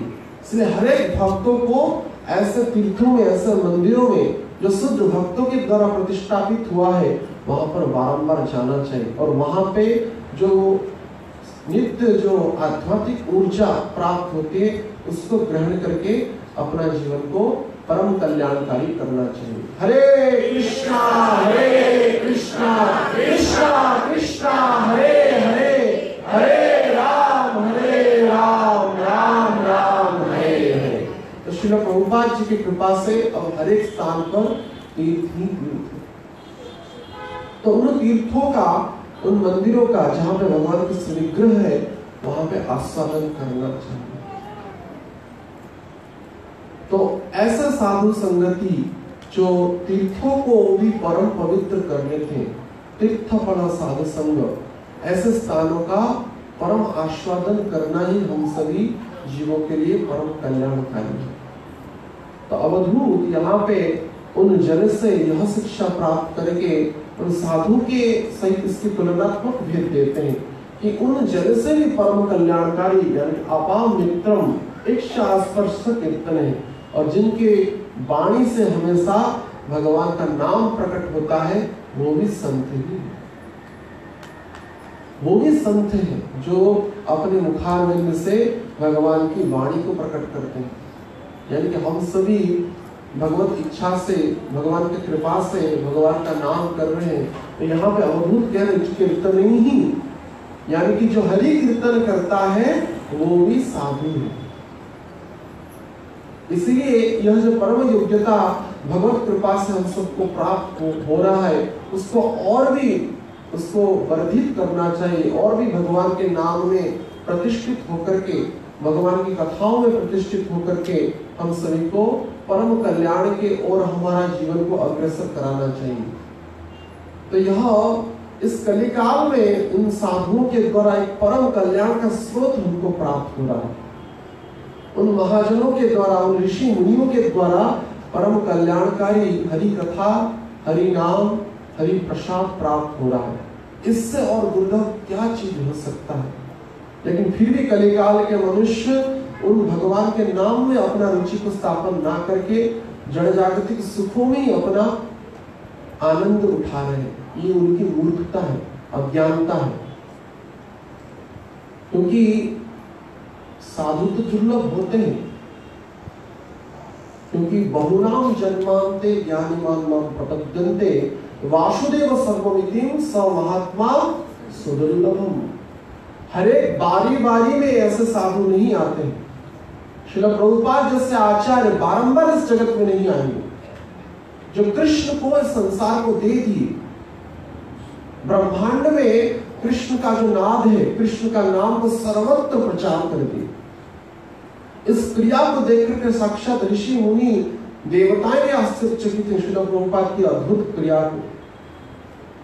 क्योंकि जब महाप्रभु कहे, जब हमारे यह गौड़ीय ब्रह्म माध्य गौड़ीय धर्म का प्रचार हुआ, तो जो महाप्रभु जो शब्द कहे, पृथ्वी ते आछि जत नगराधिक ग्राम सर्वत्र प्रचार होइबे मोर नाम, ये जो वाक्य था हम सभी आचार्यों के द्वारा सुने हैं। जो पहले जो आचार्य हुए हैं उन सबको कभी कभी संदेह होता था, पृथ्वी पे इस विश्व में जितना नगर है, ग्राम है, सर्वत्र क्या चैतन्य महाप्रभु जान पाएंगे? ये तो सिर्फ उड़ीसा बंगाल के बीच में सीमित है, महाप्रभु के बारे में जानते हैं। ये क्या हो सकता है? चर्चा हो रहा था, पता नहीं महाप्रभु किस उद्देश्य से, किस वाक्य से कहे। तो लेकिन श्रील प्रभुपाद जी इस वाक्य को सफल मंडित किए। हम देख रहे हैं आज श्रील प्रभुपाद की प्रचार के द्वारा, अतः प्रयास के द्वारा अब पृथ्वी के हर एक गांव में, नगर में चैतन्य महाप्रभु का नाम गूंज रहा है। हरे कृष्णा कृष्णा कृष्णा हरे हरे, हरे राम राम राम हरे हरे। तो भगवान का नाम गूंज रहा है। कैसे? इन संतों की कृपा से, श्रील प्रभुपाद जैसे आचार्यों की कृपा से। तो ये जगत के परम बंधु हैं। चैतन्य महाप्रभु तो अपने अवतार काल में से भारतवर्ष में ही सीमित रहे, लेकिन इस भक्ति का धन को, इस दैन्यता का धन को लेकर के श्रील प्रभुपाद जी संपूर्ण विश्व में इस हरिनाम का प्रचार किया। तो उन जैसा कृपालु, यहाँ पे जो कहा जा रहा है अपाम मित्रम, उनके जैसा परम मित्र और कौन हो सकता है संसार में, जो भगवान नाम का दिव्यता से और कुछ भी कंडीशन नहीं रखे। अधम पतित पामर किछु नहीं बाचे। कितना भी अधम हो, पतित हो, पामर हो, उस सबको ये दिव्य हरिनाम का रस प्रदान किए, और जो परम दुखी थे उनको परम सुखी कर दिए। जो अत्यंत नगण्य थे, हीन थे, आज वो आचार्य की स्थिति में पहुंच गए, आचरण करते हैं। तो ऐसे संतों का सानिध्य हम सभी भक्तों के लिए परम कल्याणकारी है। और उसका फल क्या है? जैसे कि यहाँ पे जल के गुण में वर्णना किया गया है, उन जैसे संतों के सानिध्य के द्वारा हम शुद्ध होते हैं, प्राकृतिस्थ होते हैं, यानी कि हमारा जो नित्य स्वरूप कृष्ण के दासत्व को पहचानते हैं और अत्यंत कोमल आचरणकारी होते हैं, तथा मधुर वाणी को प्राप्त करते हैं। और अंतिम में हम उनकी कृपा से, उनके सानिध्य से, उनके सत्संग से हम भी तीर्थभूमि, यानी कि हम भी साक्षात तीर्थ में परिवर्तित हो जाते हैं। ऐसे भक्तों का स्पर्श भी अत्यंत कल्याणकारी होता है। उनसे, उनके दिव्य शरीर से स्पर्श करके वायु भी हम सभी को आ जाए, हमारा भक्ति वर्धित होता है। तो ऐसे संतों का सानिध्य बुद्धिमान जनों को बारंबार करना चाहिए। इसके लिए व्याकुल होना चाहिए। कब वो समय आएगा हम ऐसे संतों की, ऐसे हरि भक्तों का संगति को प्राप्त करेंगे, जो परम निष्कामी है, परम कल्याणकारी है। इसलिए जैसे कि चर्चा किया गया 60,000 वर्ष में विष्णु की पूजा करने से जो फल प्राप्त नहीं होता है, सकृत वैष्णव सेवया, ऐसे एक शुद्ध भक्त वैष्णव की सेवा करने से परम लाभ की प्राप्ति होती है। तो जल से यह शिक्षा प्राप्त करके पुनः अवधूत अग्नि के बारे में वर्णना करते हैं। तेजस्वी तपसा आदित्यः दुर्धसा उदरभाजनः सर्वभक्ष्यापि युक्तात्मा न आदते मलम अग्निवत्। यहाँ पे कह रहे हैं अवधूत कि तेजस्वी तपसा दीप्तः, अग्नि का गुण क्या है? तेजमय होता है। तेज, अग्नि से अनेक आलोक प्रकट होती है और तेज का पुंज होता है। तेजस्वी और तपसा, तप का सूचक है अग्नि, और दीप्तः चमकता है, अत्यंत आकर्षणकारी भी दिखता है। जब दूर से कोई आग जलता है, जैसे कि हम आरती का दर्शन करते हैं, मंगल आरती में 5 बत्ती जलता है, लेकिन दूर से बड़ी आकर्षणकारी दिखता है। भगवान के सामने भगवान का जब आरती होता है, पद्म पुराण के वर्णना में अनुसार उस आरती का दर्शन उस शिखा से, उस दीप के शिखा से, अगर भगवान का अगर चरण कमल या भगवान का मुखार बिंद का दर्शन हो तो करोड़ों करोड़ों जन्मों का पाप चला जाता है उस आरती का दर्शन मात्र से।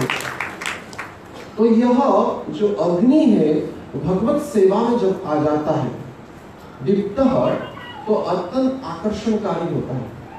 हम देखते हैं दामोदर मास में आज भी भक्त लोग भगवान दामोदर के सामने दिया दिखाते हैं, दीप प्रज्वलन करते हैं, अनेक जन्म का पाप चला जाता है। शास्त्रों के वर्णना के अनुसार जो हरी तुलसी है, यानी कि तुलसी का सूखी जो तुलसी का जो लकड़ी है, उससे रुई लगा करके शुद्ध देसी गाय का घी को उसमें डुबा करके अगर कोई आरती दिखाए तो बहुत लाभदायक होता है और भगवान को वो अत्यंत प्रिय होता है। ऐसी जो बत्ती होता है, आज भी ब्रज में राधा रमण आदि मंदिर में उस प्रकार के दीप के द्वारा आरती होता है आज भी। तो ऐसा वर्णना किया गया, एक आरती से, अगर साधारण घी के बत्ती से जो आरती करने से जो लाभ होता है, ऐसे एक बार तुलसी अगर माने 1,00,000 बार ऐसे किया जाए साधारण दीप से, लेकिन एक बार तुलसी के लकड़ी से डूबी हुई जो बत्ती है उससे अगर आरती किया जाए तो उतना लाभ प्राप्त हो जाता है, इतना परम कल्याणकारी, क्योंकि यह हरी तुलसी भगवान के लिए अत्यंत प्रिय है। तुलसी कृष्ण प्रेयसी, तुलसी जो है कृष्ण के प्रेयसी। जब अप्रकट हो जाए, जो वृक्ष जब अप्रकट हो जाती है, उस लकड़ी को अगर अग्नि माने रुई लगा करके घी में डुबा करके अगर अग्नि संयोग किया जाए और आरती किया जाए तो भगवान को अत्यंत प्रिय है। तो ऐसे जो अग्नि है तेजस्वी तपता दीप्तः, जो आध्यात्मिक क्रियाओं में उसका प्रयोग होता है, भगवान के लिए रसोई होता है, भगवान का आरती होता है, तो वो परम कल्याणकारी होता है। साधारणतः अग्नि भी हमारे लिए एक जीने का बड़ा आश्रय है, क्योंकि जितना भी खाना पकता है अग्नि के द्वारा ही पकता है। बिना अग्नि से भी कुछ भी नहीं हो सकता है संसार में। तो अग्नि ही जीवन के लिए एक परम उपादान है। पंचभूत में एक अन्यतम उपादान, जो जितना भी पंचभूत शरीर धारण करने वाले हैं, अग्नि की उनकी आवश्यकता होती है किसी ना किसी उपाय से। तो ऐसे जो अग्नि है वो दुर्धसा है, यानी अचल रूप से रहता है, अचल रूप से वो देदीप्यमान होकर के चलता है। और साधु भी उस अग्नि के परिमाण से, जैसे कि अग्नि किसी भी चीज को जला लेता है, चाहे कोई गंदा वस्तु भी डाल दे, अग्नि उसको जला देता है। अग्नि बोलता नहीं कि मुझे बस घी दो, है या नहीं। अग्नि के अंदर अगर कुछ मल भी डाल देंगे, कुछ मैला चीज भी डाल देंगे, तो हम देखते हैं कूड़े को भी, कचड़ा को भी, जो उसको भी लोग आग से नष्ट कर लेते हैं। तो अग्नि उस समय बोलता नहीं कि मैं नहीं इसको ग्रहण नहीं करूंगा। तो साधु को यह शिक्षा लेना चाहिए कि कभी कभार, यहाँ पे कहा जा रहा है कि केवल ही केवल उदर भाजन, पेट को बस जिलाने के लिए, खाने के लिए खाना चाहिए, जैसे कि जठराग्नि करती है। जठराग्नि जितने में तृप्ति हो जाए उतना ही ग्रहण करना चाहिए। तथा गलती से, यहाँ पर शुद्ध भक्तों के बारे में बताया गया है, गलती से कोई अशुद्ध वस्तु भी कोई खा ले, जैसे अग्नि उसको पचा लेता है, अग्नि जला करके भस्म कर लेता है, शुद्ध साधु वैसे गलत वस्तु को भी वो पचा लेता है। लेकिन उसकी तुलना हम अपने जीवन में नहीं कर सकते। इसका प्रमाण ऐसा समझा जा सकता है, औदंबर आचार्य नामक एक भक्त हुए। तो औदंबर आचार्य अपने अनेक शिष्यों के सहित जा रहे थे। उस समय यवनों का शासन था, तो जगह जगह पर माने यवनों के द्वारा प्रयास होता था ये सनातन धर्म कैसे नष्ट हो गया। तो कुछ यवन क्या किए ना, दही बड़ा बनाए और उसमें मांस, उसके अंदर मांस को मिला लिए और मिला करके तो दही बड़ा बना दिए और उसके ऊपर तुलसी छोड़ दी, जानबूझकर कि उनका जाति चला जाए, वो अपना धर्म से विच्युत हो जाए। और जब औदंबर आचार्य अपने अनेक शिष्यों के साथ आगे आगे जा रहे थे, तो जब पहुंचे एक वटवृक्ष के नीचे, ऐसे यवन वैष्णव का वेश धारण करके वो दही बड़ा जो है उनको खिलाई। बोले कि भगवान का प्रसाद है, तुलसी सद्य तुलसी छोड़ा गया है और आप इसको ग्रहण करिए। तो ये आनंद से उस बड़ा को ग्रहण कर लिया। और जब ग्रहण करके जल को पान किए, तब उन विधर्मियों ने, उन यवनों ने कहा कि, और हंसने लगे धीरे धीरे, और पीछे पीछे उस समय शिष्य लोग के आ गए थे और आकर के जब देखे कि ये यवन माने वैष्णव तो वेश में थे और हंस रहे हैं, तो बोले कि आप लोग क्यों हंस रहे हैं? बोले कि आपके गुरु ने साधारण बड़ा प्रसाद नहीं पाया है, इसके अंदर मांस था, वो मांस था और उसको खा लिया। उनका जाति चला गया, उनका गोत्र चला गया, उनका धर्म विनष्ट हो गया। तो हर एक वो अनेक साधना में व्यस्त होने के कारण उनके शिष्य लोग, और आगे गुरु इसको सुनकर के, यानी औदंबर आचार्य इसको श्रवण किए, लेकिन उनके मन में कुछ प्रतिक्रिया नहीं हुआ, या ना क्रोध प्रकट हुआ और आगे वो चल लिए। और शिष्य लोग विचार किए, अभी गुरु तो खा लिया, अब इतना साधना करके हम तप्त हो गए थे और अभी दही बड़ा खाने का सुयोग मिल रहा है, तो गुरु का धर्म चला गया तो हमारा में क्या होता, हम भी खा लेते थोड़ा, ऐसे विचार किए। तो उन विधर्मियों ने बोला कि आपको खाना है, हाँ दीजिए, हम सब खाएंगे। और गुरु ने खा लिया तो हम भी खाएंगे। जैसे कि जो भेड़ बकरी होते हैं, एक चला जाए तो पीछे पीछे सब चले जाते हैं। तो ये लोग इतने भक्ति में उन्नत नहीं थे और साधारण दृष्टि विचार करके वो सबको खा लिए। और कुछ समय के बाद विश्राम की बारी आई, औदंबर आचार्य वटवृक्ष के नीचे बैठे थे। तो बोले कि जब आए, उनकी जो मुख है, जो बाकी जो शिष्य थे, मलिन हो गया था, लेकिन ये औदंबर आचार्य का मुखार बिंद जो है उस समय उद्भासित था। जैसे कि यहाँ पे कहा है, दीप्त, अत्यंत तेजस्वी वो दिख रहे थे। और जब आगे औदंबर आचार्य पूछे तो आप सब आने में आप सबको क्यों विलम्ब हुआ? बोले गुरु महाराज, आपने, हम आपके अनुयायी हैं, आप खा लिया तो हम भी खा लिए, आपके हम पक्के अनुयायी हैं, आपने खा लिया बड़ा तो हमने भी खा लिया। तो बोले कि ठीक है, अगर खा लिया, लेकिन तुमने बहुत बड़ा महापाप किया, गोमाता का मांस उसमें सने हुआ था, क्यों खाया? मैंने बोला था क्या? तो बोले कि आप तो बोला नहीं, लेकिन आपने भी तो खाया, आपने भी तो खाया। तो बोले ठीक है। तो बोले कि यहाँ पे कावेरी नदी का जल है, उस जल को पान करो और बहुत जल पान करके उल्टी करो। जो आध्यात्मिक प्रक्रिया है, अगर गलती से या जानबूझ के किसी भी उपाय से कोई खा ले अगर गलती से, तो कुछ क्रिया होती है। तो उस माने एक योगिक क्रिया होता है, शारीरिक क्रिया से वो जितना भी खाद्य वो तो पचा नहीं होगा, उसको उल्टी करके निकालना होता है। उसके उपरांत कुछ व्रत करके प्रायश्चित करके बारंबार 6 महीने तक तुलसी का अगर चरण तुलसी का सेवन किया जाए तब वो पाप जाता है। तो इसलिए वो क्रिया को करने के लिए गुरु आज्ञा दे। और इन शिष्य लोग विचार के देखो, गुरु ने खा लिया और हम खा लिए तो गलती हो गया। अभी बोल रहे ये व्रत करो, ये उपवास करो, उल्टी करो, ये करो, ऐसे मन में विचार आ रहा था। और लेकिन जब वो कावेरी नदी का जल को पान किए और उल्टी किए तो सब जो मांस का टुकड़ा वगैरह था वो अत्यंत दुर्गंधकारी होकर के वो बाहर निकल गया। और बोले कि औदाम्बर आचार्य विचार किए इन शिष्यों का संदेह हो रहा है, तो उन्होंने क्या किया, वो भी कावेरी नदी का जल पान किए और उल्टी की। लेकिन उल्टी किए तो दिव्य सुगंधी अगुरु चंदन का सुगंधी प्रकट हुआ और सद्य तुलसी वहां पे प्रकट हो गए। तो औदाम्बर आचार्य के दिव्य यह प्रभाव को देखकर के सभी शिष्य आश्चर्यचकित हो गए। यह कैसे संभव पर हुआ?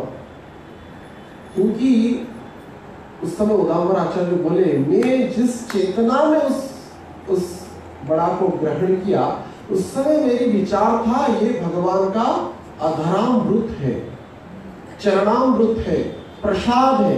इसके कारण में मेरी मानसिक चेतना में तथा आत्मिक स्थिति में भी उसको प्रसाद समझ करके ग्रहण किया। इसके कारण जो उसमें जो अवगुण था वो इस चेतना के कारण वो संपूर्णतः ध्वंस हो गया, वो चला गया। लेकिन आपने जानबूझ करके भी इसको ग्रहण किया, इसके कारण आप पे यह मानसी दिखाई दे रहा है। तो इसलिए जो उच्च कोटि के संत होते हैं, यहाँ पे कहते हैं अग्नि के तुलना से, अग्नि का उदाहरण देकर के, अवधूत हो सकता है वो कभी कभार जो यहाँ पे कहा गया है सर्वभक्ष अपि युक्तात्मा, जो युक्त आत्मा है सर्वभक्षी होते हैं।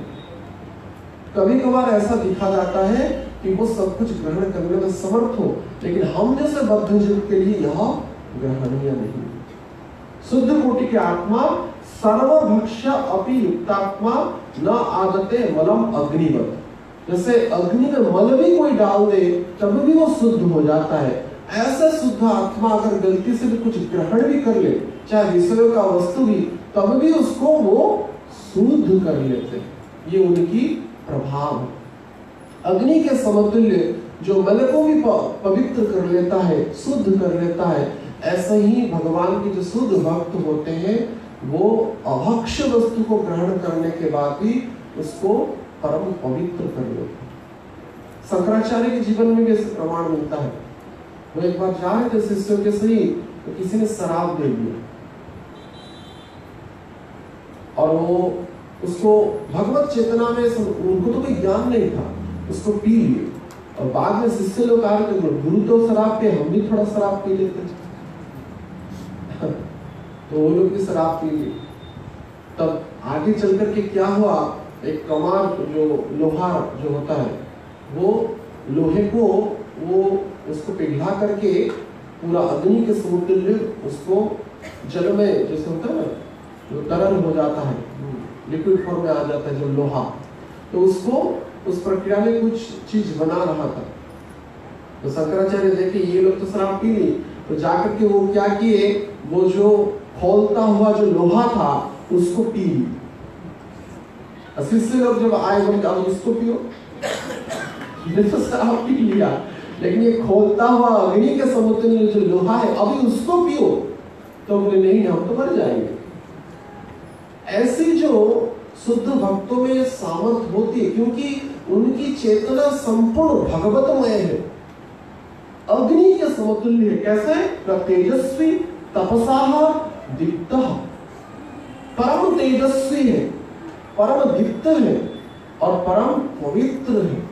इसके कारण दैववशतः अज्ञान से या ज्ञान से अगर कुछ अभक्ष वस्तु, यहाँ पे जो कहा गया अभक्ष, अगर वो ग्रहण कर ले फिर भी उसको वो परम पवित्र कर लेते हैं।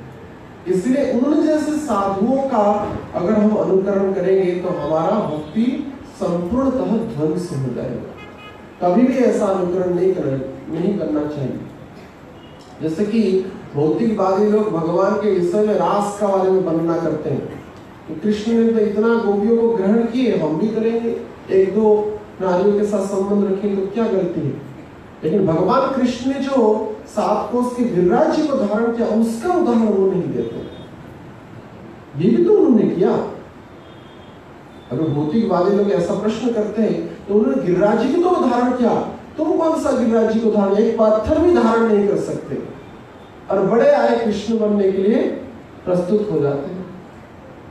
तो द्वेषी लोग जो भौतिक चेतना में ग्रसित है ऐसे नकल करते हैं, लेकिन साधुओं की, महाजनों की नकल नहीं करना चाहिए। क्योंकि अग्नि जाने हो या अनजाने में हो, अगर स्पर्श करेंगे तो जला लेता है। जानबूझ करके कोई अग्नि को स्पर्श करेगा तो जला लेता है। अगर कोई छोटा बालक है अज्ञान में उसको स्पर्श करे तो उसको क्या जलाएगा? नहीं, ये बालक है, ये जलाऊंगा नहीं, ऐसा बोलेगा नहीं, वो तो जलाएगा, उसका गुण ही वो जला लेगा। तो वैसे ही यहाँ पे और एक तुलना दे रहे हैं आचार्य लोग कि वैसे साधु भी अग्नि के समतुल्य होते हैं। किसी के हाथ में तो शस्त्र होता है, लेकिन ब्राह्मणों के तथा वैष्णव के वचन में ही शस्त्र होता है।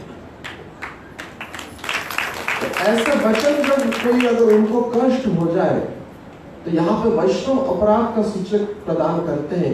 ऐसे शुद्ध संतों के चरणों में अगर अपराध हो जाए तो हमारा आध्यात्मिक मार्ग पूर्णतः समाप्त हो जाता है। ऐसे अग्निमय, ऐसे तेजस्वी, ऐसे दीप्तिमान भक्तों के चरणों में कैसे भी हो, वहां जो वैष्णव अपराध ना हो, इस सबसे हम सभी भक्तों को बचना चाहिए। कितना भी सामर्थ्यवान हो, लेकिन अगर शुद्ध भक्त के चरणों में अपराध हो जाए तो भक्ति पूर्णतः ध्वंस हो जाती है। वैष्णव अपराध के बारे में कहा गया है कि माता हाथी यानी कि पागल हाथी की जैसा है। जैसे पागल हाथी जब किसी बगीचे में, सुंदर फूल के बगीचे में, बगान में प्रवेश करता है तो संपूर्ण ध्वंस कर लेता है। ऐसे ही महावैष्णव जो होते हैं अग्नि तुल्य होते हैं। उनसे मिलना, यहाँ पे भावार्थ में कहा गया, उनसे संगति करना, बड़ी सावधान से संगति करना चाहिए। व्यावहारिक दृष्टि से उनको देखना नहीं चाहिए।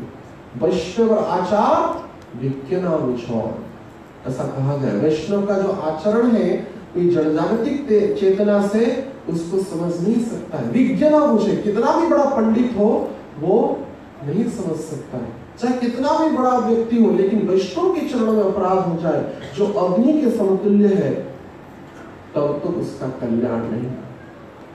श्री चैतन्य महाप्रभु की लीला में वर्णना होता है, जब चैतन्य महाप्रभु ने संन्यास ले लिया, कौन सहन कर सकता है?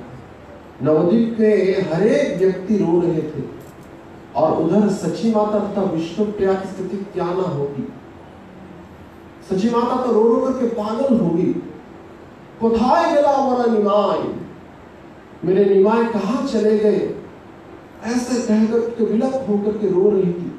और रोते रोते एक शब्द बोल दी कि अद्वैत आचार्य जो बूढ़ा था उसने ही मेरे लड़के को भ्रमित करा दिया। बचपन से ही मेरा निमाई इस अद्वैत के संगति के कारण वो ऐसे भ्रमित हो गए। ये मैंने बोले नहीं है, मानसिक रूप में बस विचार कर दिया, बोले भी नहीं, मानसिक रूप में ऐसा विचार कर दिया। बाद में चैतन्य महाप्रभु तो सबकी बात को अस्वीकार करके उन्होंने संन्यास लिया, और अद्वैत आचार्य के यहाँ जब शांतिपुर में वो कीर्तन कर रहे थे, अष्ट सात्विक विकार प्रकट हो गया। कीर्तन कर रहे थे, बार बार झाड़ मार के नीचे गिर रहे थे, स्वेद प्रकट हो रहा था, अश्रु पिचकारी की जैसा प्रवाहित हो रहा था चैतन्य महाप्रभु के आंख से। इस सब दृश्य को देखकर के नवद्वीप के हर एक व्यक्ति आश्चर्यचकित हो गए, सची माता भी आश्चर्यचकित हो गई। और इस दृश्य को देखते हुए महाविष्णु के अवतार जो अद्वैत आचार्य थे वो भी मूर्छित हो गए। तो सभी ने चैतन्य महाप्रभु जो भगवत्ता को प्रकाश किए, तो उस सभी ने महाप्रभु को निवेदन किया कि आप तो सबको कृष्ण प्रेम दान कर रहे हैं, तो सची माता को भी तो कृष्ण प्रेम दान करिए, आपके परम माता है। तो चैतन्य महाप्रभु ने बोला नहीं, इनका वैष्णव अपराध हुआ,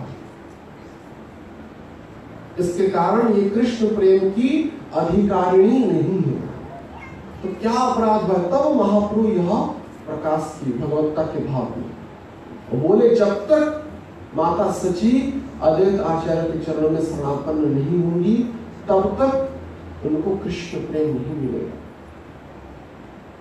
तब क्योंकि प्रकट अवस्था में अगर अद्वैत आचार्य अगर अपने बाह्य अवस्था में होते तो सब तो मूर्छित हो गए थे, तब सची माता को कभी भी प्रणाम करने के लिए देते नहीं, लेकिन वो मूर्छित हो गए थे। तब वैष्णव लोगों ने महाप्रभु की प्रेरणा से सची माता को बोले कि आप अद्वैत आचार्य का चरण स्पर्श करके उनको प्रार्थना कीजिए कि मेरा अपराध को क्षमा कर दीजिए। तब सची माता ने अद्वैत आचार्य के चरणों में शरणापन्न हुए और उनके चरणों में समर्पित जब हुए तब जाकर के कृष्ण प्रेम के अधिकारी वो हुए। स्वयं भगवान अपने माता को भी कृष्ण प्रेम के अधिकारी नहीं समझते हैं जब तक वो वैष्णव अपराध से मुक्त ना हो। सोचिए, तो हम जैसे बद्धजीवों की क्या गिनती है? अगर हमारा किसी वैष्णव के चरणों में अपराध हो जाए, क्या हमारा जीवन का परम ध्येय कृष्ण प्रेम प्राप्त होगा? असंभव। कितना भी बड़ा सिद्ध योगी भक्ति में पराक्रमी हो जाए, लेकिन महावैष्णव अपराध से बच नहीं सकता। अगर वो उनके चरणों में अपराध कर ले तब कृष्ण प्रेम की अधिकारी नहीं हो सकता। ऐसे अनेक प्रमाण है शास्त्र में वैष्णव अपराध के बारे में। जैसे कि गरुड़ जी के बारे में वर्णना है। सौभरी मुनि जो थे यमुना के जल में तपस्या कर रहे थे और एक बार गरुड़ जी आए यमुना के जल में मछली खाने के लिए, क्योंकि गरुड़ का भक्ष होता है मत्स्य जाति जो खाद्य जल जाति जो जीव है उनके भक्ष है, वो भगवान के द्वारा निर्धारित किया गया है। पक्षी योनि में वो ग्रहणीय है, मनुष्य नहीं। तो सौभरी विचार की यहाँ पे तुम आकर के क्यों जीव हत्या कर रहे हो? वो उनका भक्ष है, वो उनका अधिकार है। जीव जीवस्य जीवनम, एक कथा में आता है एक जीव दूसरे जीव का जीवन होता है।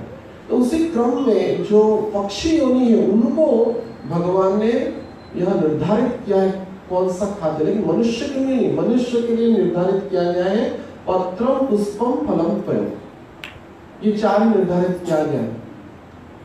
तो लेकिन सौभरी मुनि इसका दृष्टिकोण उनका अलग था और उनको श्राप दे दिए कि अगर तुम यहाँ पे आओगे तुम मर जाओगे, तुम्हारा मृत्यु हो जाएगा।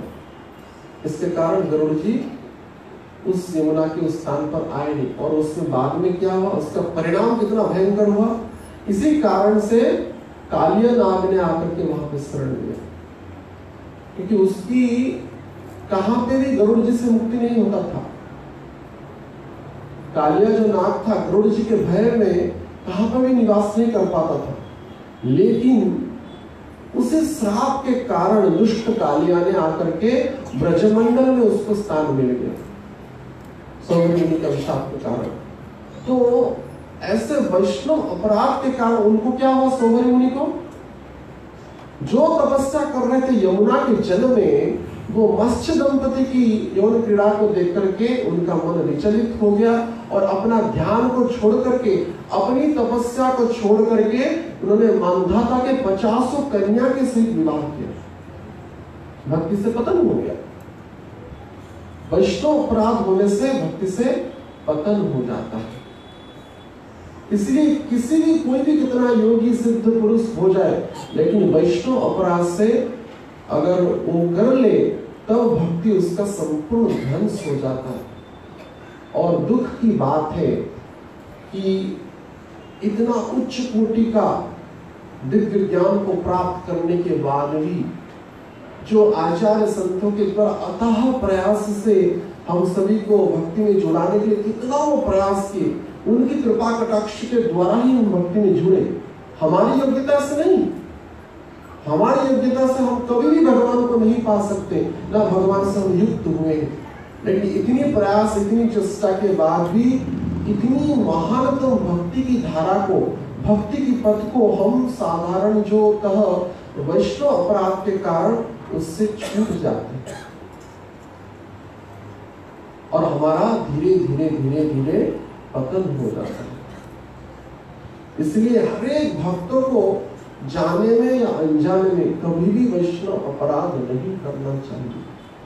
जैसे कि हम कल चर्चा करें, अन्यस्य दोष गुणचिंतय, दूसरे का दोष गुण देखना नहीं चाहिए, महान अपराध है। भक्ति कभी भी सफल मंडित नहीं होगा अगर हम किसी का अपराध देखेंगे। अगर अपराध देखना है तो अपना ही देखना चाहिए, अपना ही गलती को विचार करना चाहिए। और ऐसे तो देखा जाए, अगर हमारी कोई निंदा करता है, हमारी कोई अपमान करता है, हमारे लिए लाभ ही है, हमारे लिए लाभ है। हमारा हमको मार्जित कराने के लिए, हमको सुधराने के लिए ऐसा करता है।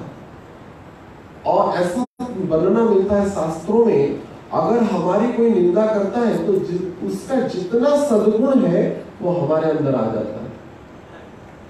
अगर हमारी कोई निंदा करता है तो उसका जितना सद्गुण है वो हमारे अंदर आ जाता है, और हमारी जितना अवगुण है उसके अंदर चला जाता है।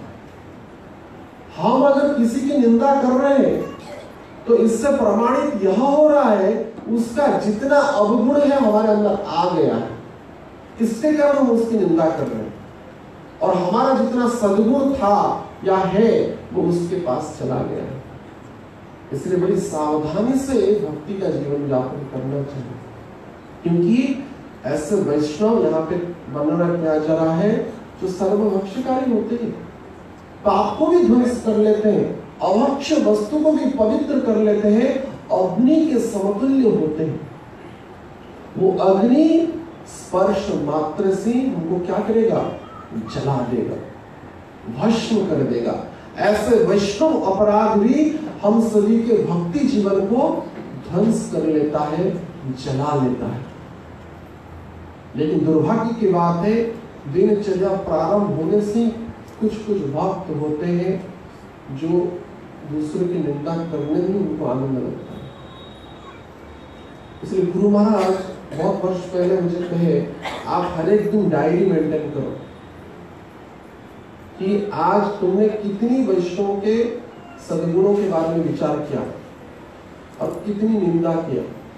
एक एक को स्मरण करके लिखो और अंतिम एक महीना का रिजल्ट देखो क्या हो रहा है।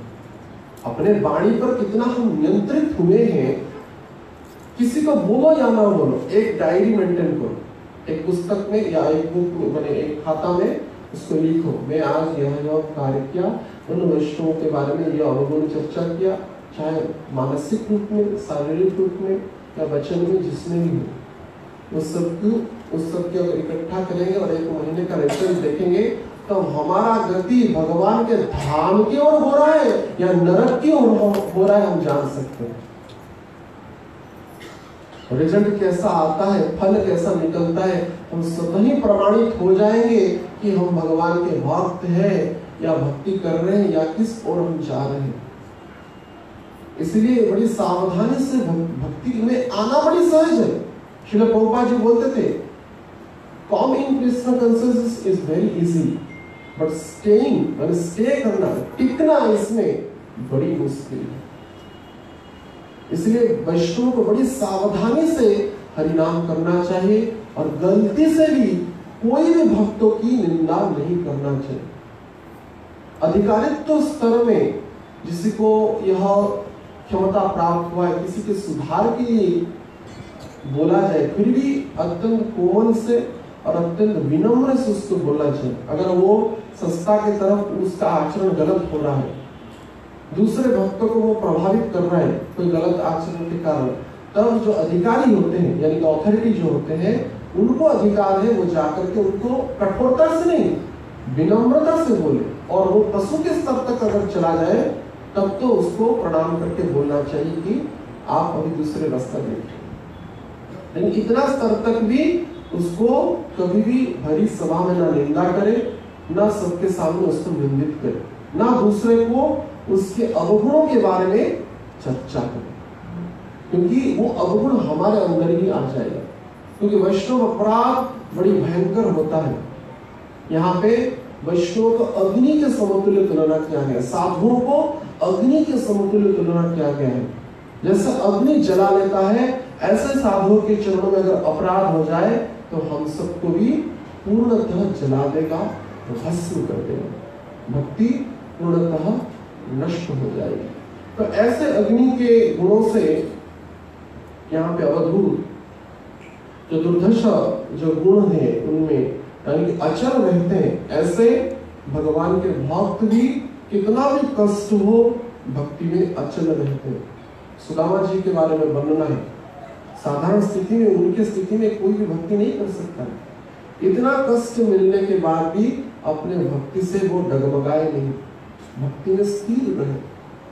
नामाचार्य हरिदास ठाकुर के बारे में वर्णना है, 22 बाजार में उनको वेत्राघात किया गया, कठोरता से प्रहार किया गया, मारने तक भी प्रयास कर दिया गया और अंतिम में गंगा में फेंक दिया गया, लेकिन फिर भी वो दुर्धर्ष रहे, यानी कि अचल रहे। जैसे अग्नि अचल रहती है तो वैसे भगवान के भक्त भी अचल रहते हैं, डगमगाते नहीं। तो इसलिए दैनंदिन जीवन में भी भक्तों को अनेक समस्या का सम्मुखीन करना पड़ता है। तो सुख में ही भगवान कृष्ण की भजन करे और दुख आए तो भगवान को भूल जाए, भगवान को कोसे, ये भक्तों का गुण नहीं। दुर्धर्ष गुण से अग्नि से यह शिक्षा करना चाहिए, हमको भी भक्ति में अचल रहना चाहिए। कितना भी कठिनाई हो, कितना भी दुख आए, भगवान का चरण कमल, साधुओं का चरण कमल कभी भी नहीं छोड़ना चाहिए, क्योंकि वो ही हमारे उद्धार के लिए परम समर्थ है। उनकी कृपा, उनकी सानिध्य, उनकी सत्संग ही हमारा जीवन का परम लाभदायक स्थिति होता है। तो ऐसे अग्नि से अवधूत यहाँ पे इस प्रकार की दिव्य शिक्षा को प्राप्त करते हैं। और यहाँ पे जैसे कि अग्नियों के बारे में वर्णना किया गया कि सर्वभक्षी होते हैं, इसका अर्थ नहीं कि वैष्णव के सर्वभक्षी होना चाहिए। यहाँ पे शुद्ध संतों के बारे में वर्णना किया गया, वो सर्वभक्षी हो सकते हैं। जैसे कि चैतन्य महाप्रभु को एक बार सार्वभौम भट्टाचार्य ने प्रसाद पाने के लिए बुलाया था, तो पहाड़ के परिमाण से चावल था, बाकी विविध प्रकार के व्यंजन थे, जगन्नाथ के विभिन्न प्रकार के प्रसाद था। तो अमोघ जो था उनका जमाई, यानी कि जमाई में नहीं मिली, तो जमाई जो था उसको देख करके बोला, अरे ये कैसा सन्यासी है, सब कुछ त्याग कर इतना खा रहा है। तो उसको सुनकर के ही सार्वभौम भट्टाचार्य इतना क्रोधित हो गए, एक लाठी लेकर उनको पिटाई करने के लिए दौड़े, मारने के लिए। ऐसा दुष्ट है, स्वयं चैतन्य महाप्रभु की निंदा कर रहा है, लेकिन इस अपराध के कारण तुरंत ही उसके शरीर में कुष्ठ प्रकट हो। साक्षात भगवान को, चैतन्य महाप्रभु को जो निंदा करे उसकी क्या गति होगा। तो साधु सर्वभक्षी हो सकता है, लेकिन हम सभी नहीं हो सकते, हमारी यह क्षमता नहीं। हमको अत्याहार नहीं करना चाहिए, सर्वभक्षण नहीं करना चाहिए। जो शास्त्र के अनुकूल, शास्त्रों के अनुमोदित खाद्य को ही भगवान को भोग दे करके, तुलसी निवेदन करके प्रसाद के स्वरूप में ग्रहण करना चाहिए। इसलिए तो गोस्वामी लोग अपने जीवन में वैराग्य का प्रदर्शन कराए, सिर्फ छाछ थोड़ा पी करके रहते थे।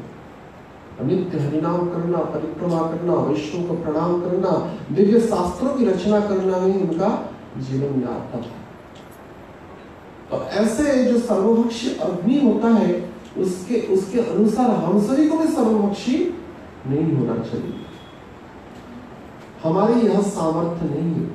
हमको शास्त्र के अनुकूल और हमारे विचारों के सत्वगुणी जो खाद्य है उसको भोग निवेदित करके ही प्रसाद के स्वरूप में ग्रहण करना चाहिए। जितनी बस शरीर जिला ले, जितना शरीर बस जी जाए, उतना ही ग्रहण करना चाहिए, अत्याहार नहीं करना चाहिए। तो यह शिक्षा हम अग्नि से प्राप्त करते हैं। और वैराग्य का स्वरूप तो अनेक प्रकार का हो सकता है।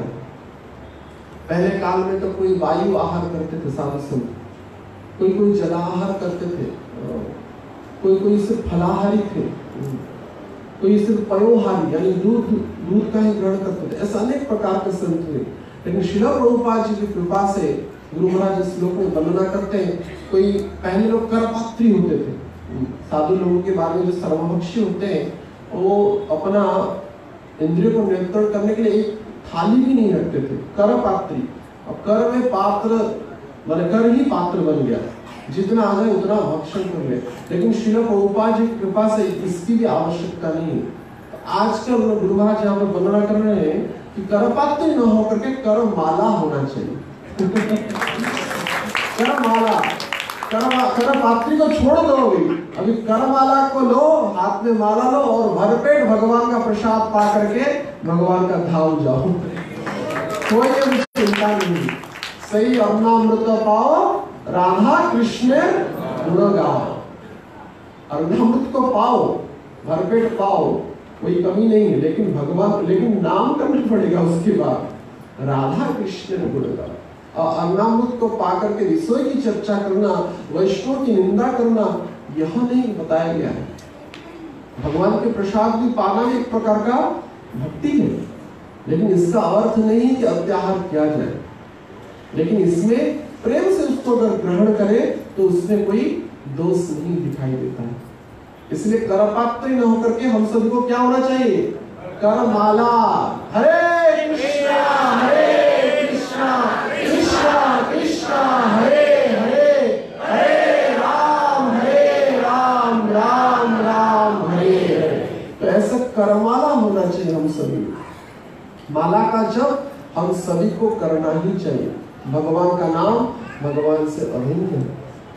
ऐसे जो नाम को आचरण करते हैं, नाम करते हैं, नाम के रस में डूब जाते हैं, वो भी अग्नि के समतुल्य विद्युतमान हो जाते हैं, उद्भासित हो जाते हैं। उनका जीवन भी परम उज्जवल के ओर, परम आनंद के ओर अग्रसित होता है। तो अग्नि से यह शिक्षा प्राप्त करते हैं। और भूल से भी यह भी नहीं करना चाहिए कि हम सर्वभक्षीय तो सब कुछ ग्रहण करें। हमको नियंत्रित स्वरूप में भगवान का प्रसाद पाना चाहिए। लेकिन यह भगवान की कृपा है, अगर कोई प्रेम से प्रसाद पाए तो उसका कल्याण ही होता है। तो अपना ज्ञान को रख करके आध्यात्मिकता को ग्रहण करना चाहिए। ऐसा नहीं कि मूर्खता में बस जो भी स्वीकार ले। आजकल बड़ी कुछ स्थान पर देखा जाता है, मनमानी बहुत हो जाता है। लेकिन शास्त्रों के अनुकूल जो आचार्य ने जो ज्ञान दिया है, जो आज्ञा दिया है, जो आचरण की शिक्षा दिया है, उसके अनुकूल हमको भक्ति करना चाहिए। हमको अपने हिसाब से भक्ति नहीं करना चाहिए, वो भयंकर कार्य होता है। शास्त्र के बिना प्रमाण से, पुराणों वेदों के बिना प्रमाण से अगर हरि भक्ति किया जाए तो शास्त्र कहता है उत्पात एवं, वो उत्पात ही है, भक्ति नहीं है। इसलिए जो आचार्य ने भागवत के अनुसार, गीता के अनुसार आचार्य ने जो मत स्थापित किया है, उसके अनुसार भक्ति का पालन करना चाहिए। और सर्वोपरि भगवान के नाम के द्वारा हमारा जितना भी अवगुण है पूर्णतः ध्वंस हो जाता है। ऐसे भगवान के नाम में हरे को प्रतिष्ठित होना चाहिए, जिसके द्वारा हम अग्नि के तुल्य ही हमारा जीवन को भी आलोकमय करें, उद्भासित करें और अंधकार से परम कल्याण के ओर, आलोक के पुंज के ओर, भगवान के ओर हम आकर्षित होते जाएं। यहाँ ही इन सभी शिक्षाओं से हम सबको प्राप्त होता है। तो इन 24 गुरु के जो भी गुरु हैं, इनसे हम यह शिक्षा प्राप्त करते हैं कि इस प्रकार से भगवान के भक्ति को परम कल्याणकारी, और उसमें भी कलयुग में भगवान का नाम और भी कल्याणकारी हो जाता है, क्योंकि कलिकाल में नाम ही आधार है। और नाम के कारण हम जितना भी अवगुण हमारे अंदर है वो सब चला जाता है, और परम कल्याण के स्रोत भगवान के नाम में प्रतिष्ठित होने के कारण हम शाश्वत कृष्ण के चरण कमल को प्राप्त करने में सर्व समर्थ हो जाते हैं। हरे कृष्णा कृष्णा कृष्णा हरे हरे, हरे राम राम राम हरे हरे। भुवन मंगल हरिनाम संकीर्तन की, ग्रंथराज श्रीमद् भागवतम की, जगत गुरु श्रील प्रभुपाद महाराज की, पतित पावन श्रील गुरु महाराज की, समवेत भक्त वृंद की, निताई गौर प्रेमानंदे।